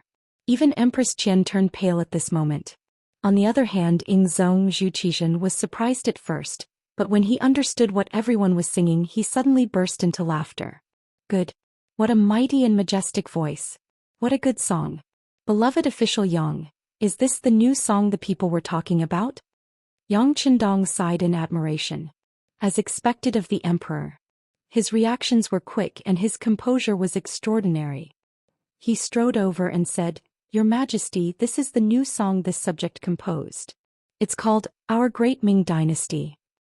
Our Great Ming Dynasty is a good song. Good. You deserve a reward. When Zhou Xian heard the 50 male attendants of the Immortal abode singing the song together with the crowd, he was extremely happy. He even shouted out a good twice. Thank you for your reward, Your Majesty. Yang Qindong was also overjoyed. He thanked the emperor on behalf of the 50 attendants. Not bad. A song of praise made Zhou Xian very happy. His footsteps seemed to be much lighter as he continued walking. Our Great Ming Dynasty has many beautiful mountains and rivers. Our Great Ming Dynasty is rich in natural resources. Our Great Ming Dynasty's people are the most hardworking. Our Great Ming Dynasty is even more outstanding now. The 4 seas meet guests, the 5 continents make friends, the winds of the Great Ming Dynasty rise, the mighty winds of the Great Ming Dynasty shake the heavens. Along the way, Zhou Xian could hear the singing of our Great Ming Dynasty. He felt as if he was floating in the air. It wasn't just the emperor who felt this way. Even the officials following behind him felt their spirits lifted when they heard this majestic song. Some of the officials who were originally disdainful of the so-called new song began to pay attention to it at this moment. Only now did they realize that if a song was well composed, it might really be able to stir the hearts of people. Our Great Ming Dynasty was sung over and over again. By the 3rd time it was sung, Zhong and Empress Qian had already arrived in front of the Immortal abode's gates. The entire area was covered in red silk, making it look like a sea of red.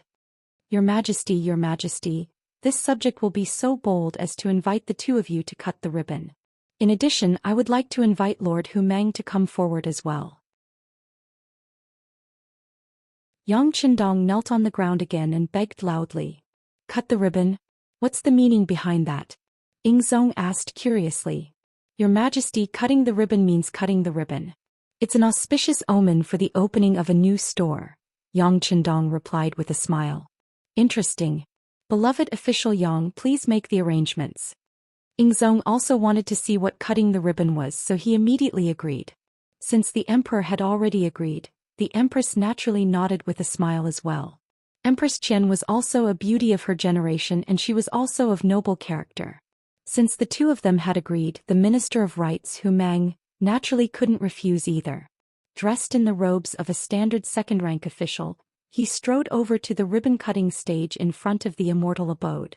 In front of a window on the 2nd floor of the Immortal abode, a young girl saw Hu Mang walk onto the stage. She immediately shouted excitedly, Young miss, look. Lord Hu Mang is also on stage. He's standing right next to His Majesty. That's enough, I saw it. Also, little Qing, can you not be so excited here? If someone hears you, they'll say that the women of the Hu clan have no manners. Hu Yanxiang, who was called Miss, pretended to be angry and glared at her maid Xiaoqing. Then she looked at the ribbon-cutting stage with a sweet face. When she saw that there were only the emperor, the empress, her grandfather, and Yang Qindong on the stage, her face was full of joy. Out of so many ministers, only his grandfather was called to the stage. Was this hinting at something? Hu Yan thought she was smart. She thought this was Yang Qindong's intentional arrangement. He wanted to raise her grandfather's prestige and at the same time, express his special feelings for the Hu clan. This moved her greatly but also made her regret it. What made her regret was that she only found out about Yang Qindong's assassination a long time later. Hu Zhongning knew his daughter's temperament, so he gave strict orders that no one was to speak of it. It wasn't until later when Hu Yan went to visit Yang Duo that she found out. She was so worried she cried. She even pestered her 7th sister to go to the Yang Qindong manor. Only when she saw that Yang Qindong was still as lively as ever did she finally relax. As someone who had been there before, how could Yang Duo not see Hu Yan's feelings for her 7th brother? She immediately smiled and told her 7th brother to give Hu Yan a gift. Her worries weren't in vain. Yang Qindong thought for a moment, then gave the most prestigious card in the Immortal Abode to Hu Yan. He even invited her to attend the opening ceremony of the Immortal Abode. With this card, Hu Yan had special privileges. Before the Immortal Abode was opened to the public, she had the right to enter in advance. As a result, she was the first to witness the prosperity of the Immortal Abode. Today she even brought her servant Little Qing with her to the second floor of the Immortal Abode. She found the best vantage point to watch the opening ceremony. Hu Yan's heart was filled with sweetness. However, what she didn't know was that Yang Qindong hadn't invited Hu Yan to the stage because of her. Instead, it was because Hu Yan was the oldest among the civil officials. He was already 73 years old. Out of respect for the elderly and love for the young, he invited Hu Yan to the stage.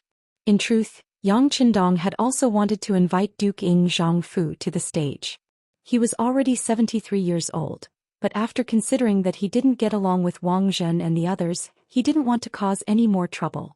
On the stage, Ing Zong, Empress Qian, Hu Yan and Yang Qindong had just taken their places when 4 women in kipeos walked out of the Immortal Abode's main entrance.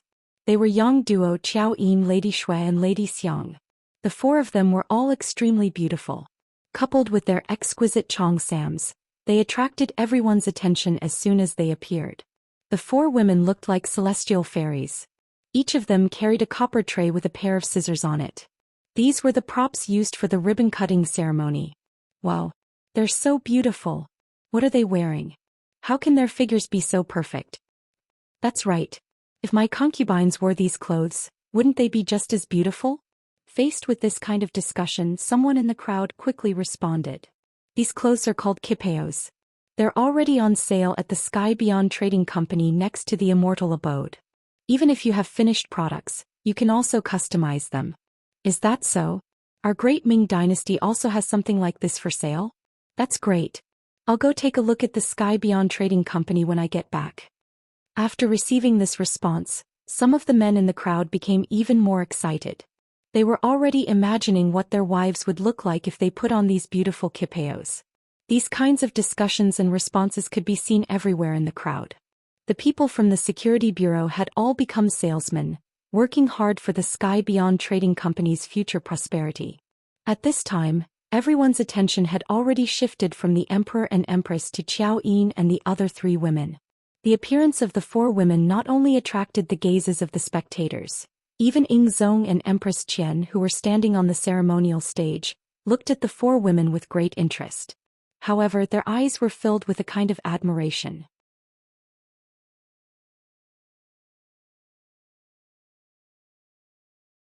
Chapter 100. We can begin now. He didn't want to draw too much attention to the 4 women. 3 of them were his women and 1 of them was his older sister. He didn't like being watched and taken advantage of like this, so he urged them to begin. On the second floor of the Immortal Abode, Little Qing was chattering away. Young miss, their clothes are so beautiful. They're just as beautiful as the one you brought back. Hu Yan replied absent-mindedly. However, she was thinking that if she was already Yang Qindong's woman, she would definitely have a seat on the ceremonial stage right now. Under Yang Qindong's urging, the ribbon cutting began. Ing Zong and the other 3 each held a pair of scissors and cut the red silk in their hands. The Immortal Abode's workers, who had been arranged beforehand, removed the red silk covering the 3 words, Immortal Abode. Not only that, but the originally red Immortal Abode suddenly changed. The red disappeared without a trace and was replaced by a bright, transparent and sturdy-looking glass. It turned out that the red silk wasn't covering the outside of the Immortal Abode, but rather the inside. When the red curtains were pulled open from the inside, what was revealed was the clear, transparent glass. The current Great Ming Empire only produced colored glass, and the quality wasn't all that great either. The sudden appearance of so many pieces of glass and so many of them at that actually covered the entire Immortal Abode. It was easy to imagine just how shocking this was. Beloved official Yang, what is this? Ing Zong pointed at the clear glass with an expression of shock. Replying, Your Majesty, this item is called glass and it came from overseas. It is transparent and can be seen from the inside and can also be seen from the outside. It also has the ability to block wind and rain. When used in a room, it can allow light from the outside to enter the room, making it much brighter. In winter, it can even allow sunlight to enter the room, making it much warmer. Yang Qindong had long since expected this question, so he gave a simple answer. Good stuff. Ingzong couldn't help but sigh after hearing this. It's a good thing, but it's a bit too expensive. Just the glass used to decorate the immortal abode alone cost over 100,000 taels of silver. If the scale of the project is even larger, I'm afraid the cost will only increase. Yang Qindong was afraid that Ingzong would ask for an exorbitant price and wanted to use glass to decorate the palace. Therefore he immediately asked the question. Sure enough, after hearing how expensive this thing was, just the immortal abode alone cost over 100,000 taels of silver. If it were to be installed in the entire imperial palace, even tens of millions of taels wouldn't be enough. He couldn't help but suck in a breath of cold air. Then he turned to Hu Ming and said, Minister Hu, go back and supervise the Ministry of Works. See if they can produce such transparent glass. Yes, Your Majesty. Even though he wasn't the Minister of Works, Hu Xiao still felt that the possibility of him creating one was too low. But since the Emperor had spoken, he naturally had to agree first. All right, Your Majesty. Now please enter the main hall of the immortal abode. There is still a program waiting for Your Majesty's personal evaluation. Yang Qindong didn't want to waste too much time on the matter of glass. He immediately invited the Emperor and Empress inside. Understood. As soon as he heard that there was still a program, Ingzong immediately ignored the matter at hand. With a smile, he walked with the Empress into the immortal abode. While the officials were still curious about the effects of the glass and how it was produced, they saw the Emperor enter the immortal abode.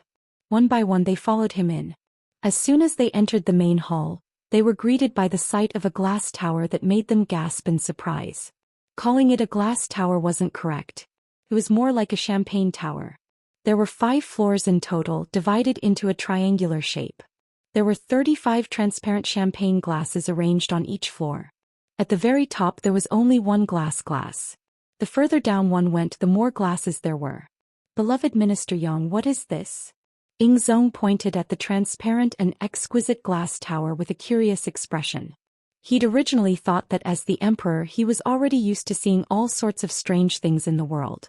However, after coming to the immortal abode today, he finally realized that there was no limit in the universe. Your Majesty, this is called a champagne tower. There are 5 floors in total, and the meaning behind it is that Your Majesty is the supreme ruler of the world. At that time, when the champagne is poured from the top, the drink will flow down from the first cup at the top until all the cups are filled with champagne.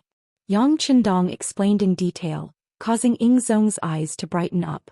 His curiosity was also piqued. Beloved Minister Yang, is there any explanation for pouring the champagne you speak of? Is it possible for us to do what we wish to do? Ingzong asked playfully. Naturally. Your Majesty is the supreme ruler of the world, so this matter should naturally be left to you. Servants, bring out the champagne. Yang Qindong laughed heartily as he waved his hand. A female attendant dressed in a black qipao immediately walked over and placed several large champagne bottles in front of the 6th young master. Yang Qindong handed a bottle filled with champagne to Ingzong and said respectfully, Your Majesty, please. But he'd only asked out of curiosity. He hadn't expected Yang Qindong to agree so quickly. Now that he noticed that the officials had already walked into the hall, if he slipped up and spilled the champagne everywhere, wouldn't he become a laughingstock? Ingzong was a bit hesitant and didn't immediately take the bottle. Yang Qindong seemed to have noticed the Emperor's awkwardness. He smiled and said, This subject is so bold as to ask Your Majesty Empress and this subject to do this together. This was equivalent to sharing the risk. Something went wrong, they could push the blame onto Yang Qindong. Ingzong was overjoyed when he heard this. Today is an auspicious day for the Immortal Abode's grand opening. Everything will naturally be decided by Minister Yang. We will allow it. Thank you, Your Majesty. Yang Qindong had a flattered expression. Then he took 2 more champagne bottles. After the 3 of them took one each, they stood in 3 different directions. Then they raised the bottle and poured the champagne into the first glass on the champagne tower. Empress Qian and Ingzong imitated Yang Qindong's actions. They also raised their champagne bottles and poured the champagne into the tower. Pure champagne immediately flowed out, releasing a fragrant aroma and covering the entire tower like flowing water. The sparkling and translucent champagne flowed like a waterfall, covering every single glass and filling it to the brim. This scene caused the officials to cry out in surprise and cheers. Yang Qindong had already tested this champagne tower countless times to ensure its safety. So, regardless of whether this was the first time it was poured or not, there wouldn't be any problems. At first, Ingzong was very careful when pouring the champagne. However, after discovering that there were no problems, his courage grew and he poured the champagne much faster. In the end, he was actually the first one to finish. Naturally, Wang Zhen and the others cheered loudly. After Empress Qian and Yang Qindong finished pouring the champagne in their hands, the 25 glasses in the tower were filled to the brim. Then the sixth young master asked the emperor to take the first glass at the top. Empress Qian took the second glass and Yang Qindong took the third. The other officials also stepped forward and took the 25 glasses according to their rank. Even so, there were still some officials who didn't get a glass of champagne. However, it was fine. Yang Qindong was already prepared. He waved his hand in the distance and a row of male and female service staff wearing black waistcoats and black cheongsams walked over. Each of them held a silver platter in their hands, and on the platter was filled with champagne. Soon, everyone had a glass of champagne in their hands. Yang Qindong saw that the time was right, so he raised his glass and said loudly, "For the prosperity of the great Ming dynasty, I invite everyone to drink this glass. Your Majesty, please. Please, everyone, let's drink together." Ingzong was in a good mood. He laughed and raised the champagne in his hand. "Your Majesty, please." The officials also gave him face and drank in unison. Then they poured the champagne in their hands into their mouths. When it entered their mouth, it was sweet and refreshing. The taste was very comfortable, and after drinking it, everyone had a lingering aftertaste. "Not bad, this thing tastes very good." Ingzong had eaten all kinds of delicacies in the world. It was already not easy for him to give such an evaluation after drinking the champagne. Of course, with Ingzong's evaluation, it would be difficult to sell champagne in the future. After the champagne celebration, Yang Qindong personally led the emperor and empress to the second floor of the Immortal abode. The other officials of the third rank and above were led there by the service staff. Those of the third rank and below could only stay on the first floor. Fortunately, they weren't receiving outsiders today, so the place was quite spacious. The private rooms could be filled as many people as they wanted. On the second floor, Yang Qindong led Ingzong to a private room with the best view on the left. The room was about 70 to 80 square meters in size, and it even had a private washroom. There was a soft sofa, a wine cabinet, a table and chairs, as well as a bell tied to a string. Ingzong pointed at the bell and asked curiously, "What's this used for?" Replying, "To your Majesty, this is a bell. If there is any need, as long as you pull it gently, there will soon be service personnel outside." Yang Qindong reached out with a smile and pulled it casually. Immediately, a crisp bell sounded. Not long after, a voluptuous female attendant dressed in a black qipao walked in. "How may I help you, esteemed guest?" "Tell Madame Shui to prepare a song and a performance," Yang Qindong said with a smile as he watched the female attendant walk in. "Yes." After answering, the female attendant left, swaying her hips. Ingzong, who was watching from the side, nodded repeatedly. "Not bad, not bad. This is a good idea. Sir, we can also put something like this in our study. It will be much more convenient if we need someone to wait on us."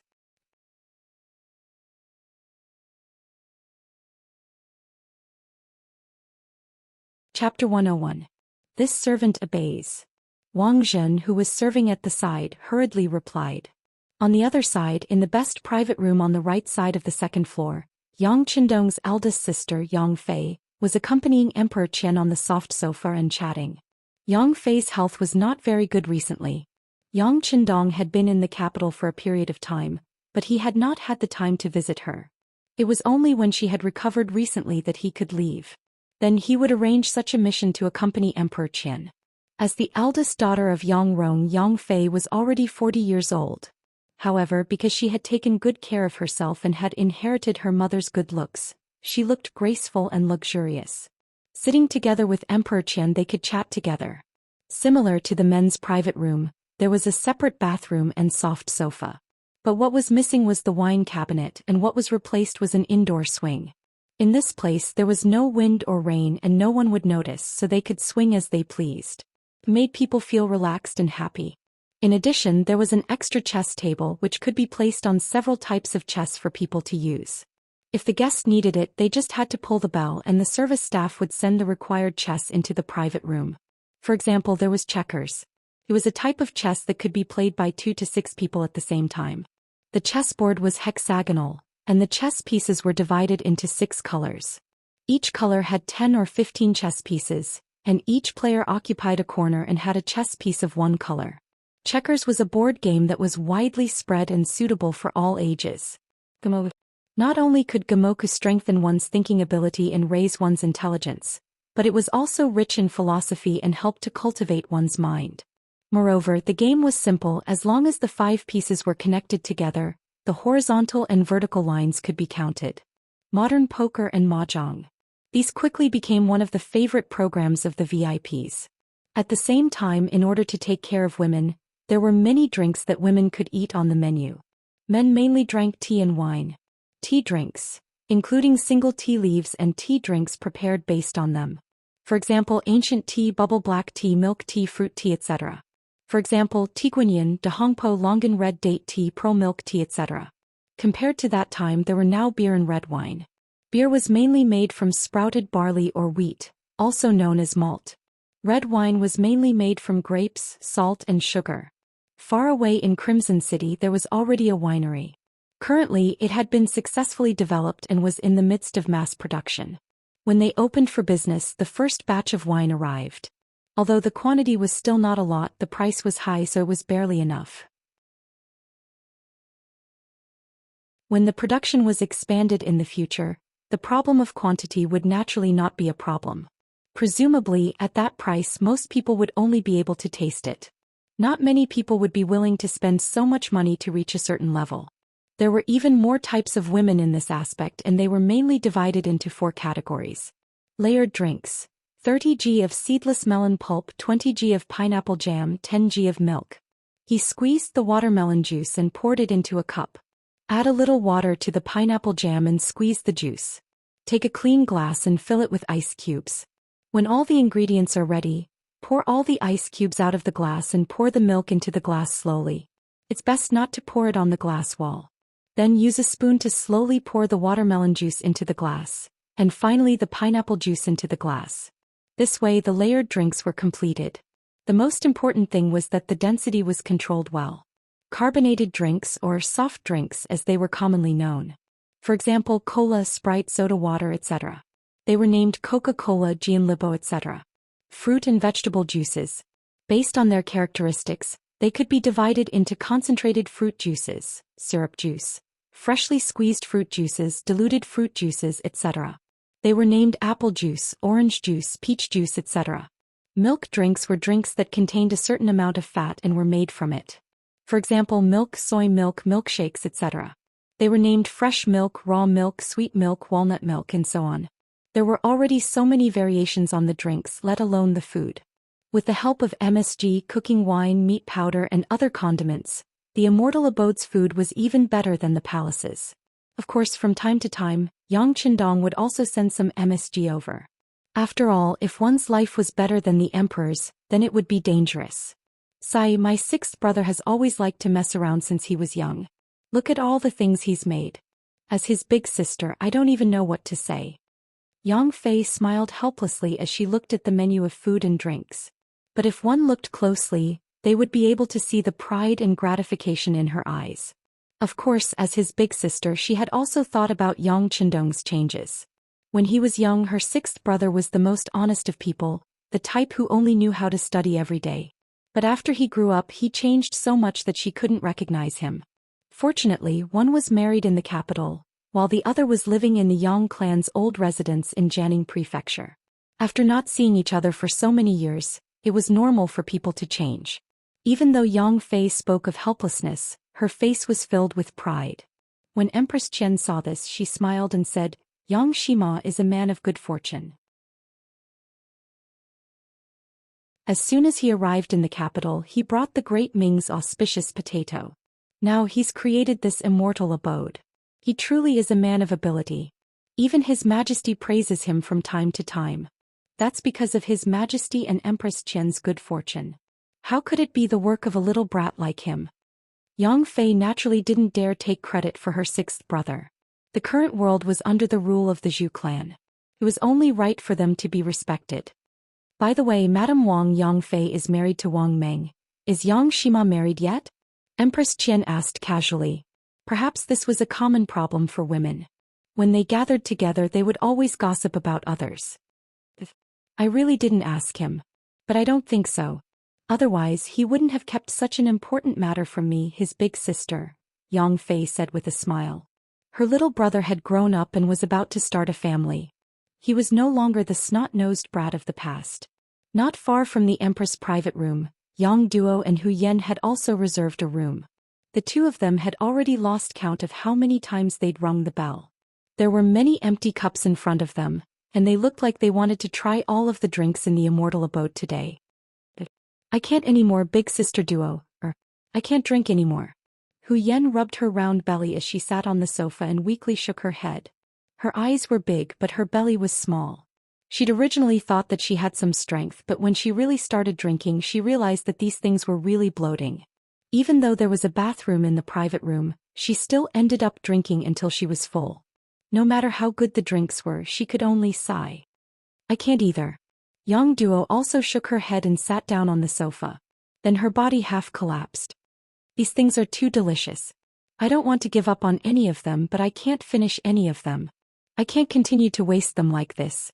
Hu Yen couldn't help but laugh when she saw the usually dignified Yang Duo acting like a little girl. Big sister Duo, you're still afraid of wasting things?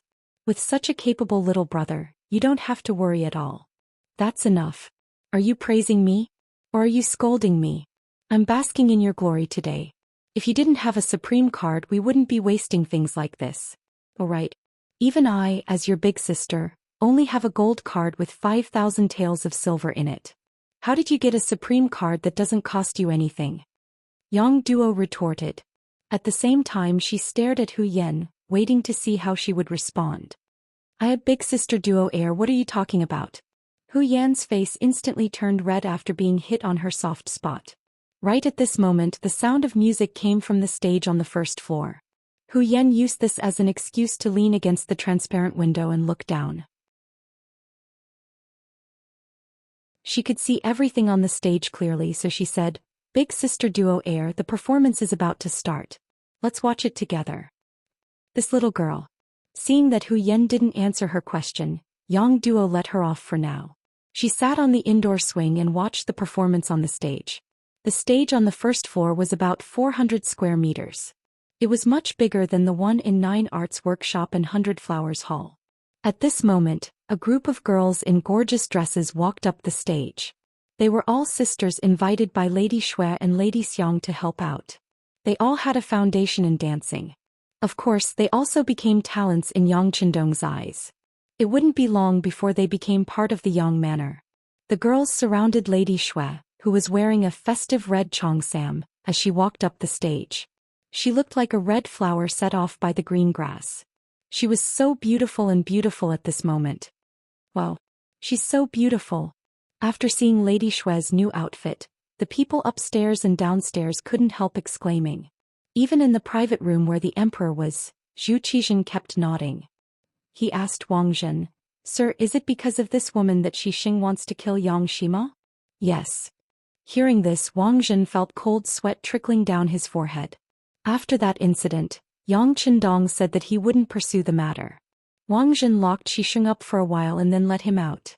That night his right leg was chopped off by Hu Chongning, the town supervisor of the embroidered uniform guard, who was in a hurry to save someone. Because he didn't respond in time when he came out, his legs were unevenly spaced, and he walked with a slight limp, becoming a real slope.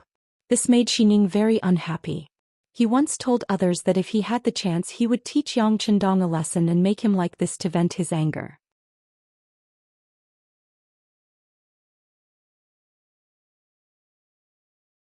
Chapter 102. Now that His Majesty suddenly asked about this matter, Wang Zhen's heart was startled. Yingzong hadn't asked about this matter since he'd handed it over to him. But who knew if the emperor was paying attention? Even an idiot could tell that the immortal abode was going to be a place of great wealth in the future. As a collaborator, he was sure to earn quite a bit. Even if it was for his own sake, he had to ensure Yang Qindong's safety. From the looks of it, he needed to remind Xining not to go overboard. Otherwise, it wouldn't look good on everyone. When Ingzong heard Wang Zhen's ambiguous answer, he smiled and said, "This girl is so beautiful. It must be said that this Yang Shima has profited from a disaster. It's not wrong for him to suffer a blade for this matter." Yes, your majesty is right. One who survives a great disaster is bound to have good fortune in the future. Wang Zhen nodded and bowed in agreement. On the stage below, the dancers took their positions and made their preparations. All sorts of joyous music rang out. After a joyous prelude that no one had ever heard before, Madame Xue finally opened her mouth and sang loudly, "AI. Happy gongs and drums bring out the annual festivities. Beautiful dances bring out the jubilation of the solitary sky plains. The sun paints today red and the flowers of life are our smiles. AI. Today is a good day. Anything you wish for can come true. Tomorrow is a good day. When we open our doors, we welcome the spring breeze." The song was cheerful and bright. The theme was clear and the meaning was clear. As soon as the song was played, everyone who heard it couldn't help but nod their heads. Choosing such a new song as the opening dance was just perfect. Coupled with the dance of those dancers, it gave people a visual impact and enjoyment. It was indeed the most appropriate scene. Madame Xue was also extremely excited. Wasn't this a performance for the emperor and all the other officials? Back when she was in 100 Flowers Hall, these people couldn't come because of their status. Even the fragrance of wine was afraid of the depth of the alley. But now, with the immortal abode as a platform, not only did they not feel the slightest bit embarrassed, they even felt honored. Things were just that miraculous. After the sixth young master took care of it, it was still the same thing, but it had a different ending and influence. Madame Xue was so excited that she tried her best to sing the song. She made the song sound festive, which attracted the applause of the people upstairs and downstairs. Some of the young officials were so happy that they even forgot that the emperor was not far away. They kept shouting that they wanted to reward them. It wasn't until one of their colleagues reminded them that they remembered that they were in the immortal abode, not the red light district they frequented. They all broke out in cold sweat, which made them look rather cute. In less than a cup of tea's time, the song ended. Madame Xue bowed to the audience upstairs and downstairs to express her gratitude, and then left the stage. Soon, two waiters in black jackets placed a small square table on the grandstand. There was a fan on the table which was very eye-catching. It was time to prepare for the storytelling. But at that time, people had never seen such a thing. Storytelling was also a product of the late Qing and early Ming dynasties. For a time, no one knew what it was for. They didn't recall seeing anything like this in the repertoire they'd seen before. Just when everyone had not completely recovered from the good days and did not understand what was going to happen next, Yang Qindong strode onto the stage in a black robe. Yang Qindong's appearance immediately attracted everyone's attention. Everyone couldn't help but wonder what's going on. Could it be that Yang Shima was going to perform like an actor? Is he really going to disregard his status like this? People's views were the hardest to change. Even after seeing how different the immortal abode was, it was still the same. Yang Qindong was already prepared for this, so he didn't bother to explain himself. He strode onto the stage and stood behind the small table. Then he reached out and grabbed the table. He raised it up high and smashed it down. Bang! The sound of the impact jolted many people out of their reverie. Today, the emperor, empress, and hundreds of officials have come to congratulate the immortal abode on its grand opening. In order to express his gratitude, Qindong decided to tell a story. Whether it was right or wrong will depend on the benevolent and the wise. Alright, let's begin. He brought up the emperor, saying that he was only going on stage because Ingzong was here. For a moment, no one could criticize him. As everyone's attention fell on Yang Qindong, wanting to see what kind of trick he was going to play, the table was smashed down again. Dao de 3 sovereigns and 5 emperors, scholarly fame, Empress Xia, Empress Shang and Zhou. The 5 hegemons of heroes and hegemons of spring and autumn rise and fall in an instant. A few lines of names in the history of the Qing dynasty, countless barren hills in the northern sea.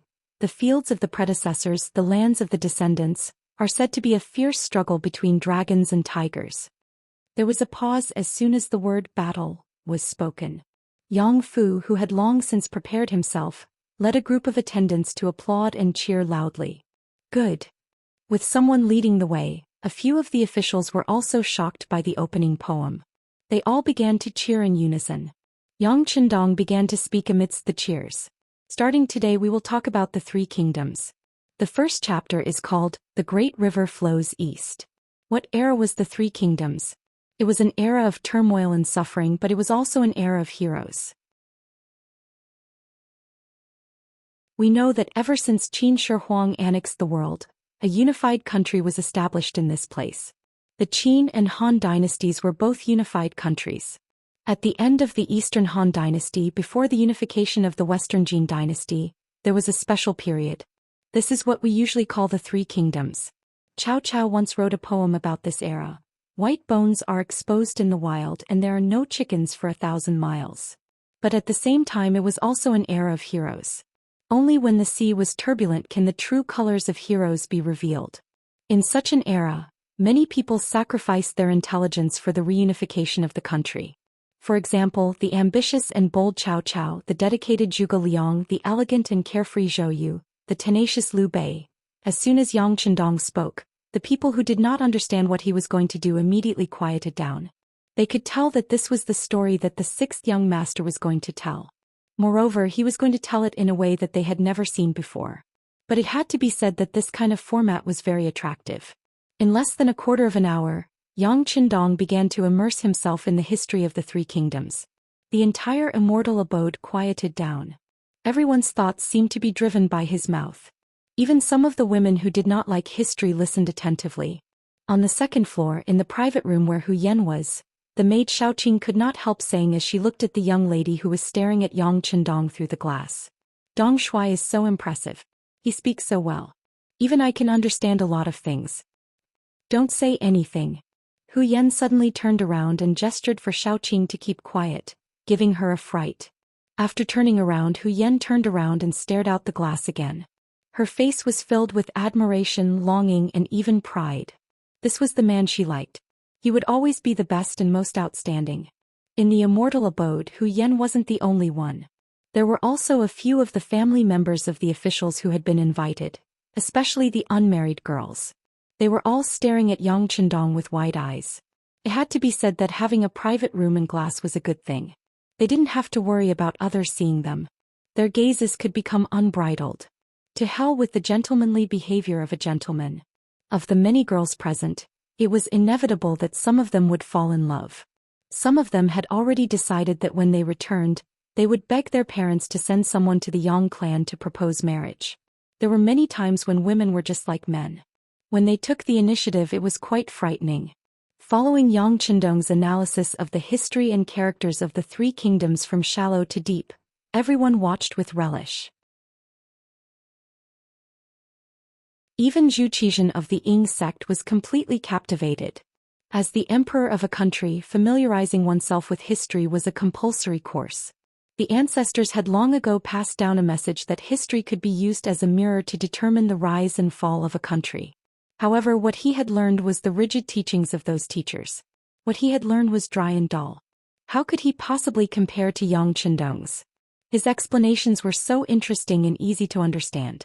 Sigh, if I had such a teacher back then, I don't think my studies would be so boring. Ying Zong sighed as if he was speaking from the bottom of his heart. Your Majesty, why don't we have Yang Shima speak to you alone in the palace? Wang Zhen felt that this was an opportunity to curry favor. How could he let it slip by? As expected, Ying Zong was a little tempted. However, he quickly shook his head. Forget it. Yang Shima isn't even as old as us. There's no need to bring this up again in the future. Only now did Wang Zhen remember Yang Chendong's age. However, with his vast knowledge and steady temperament, it was easy to forget his age. It was this servant who was impetuous.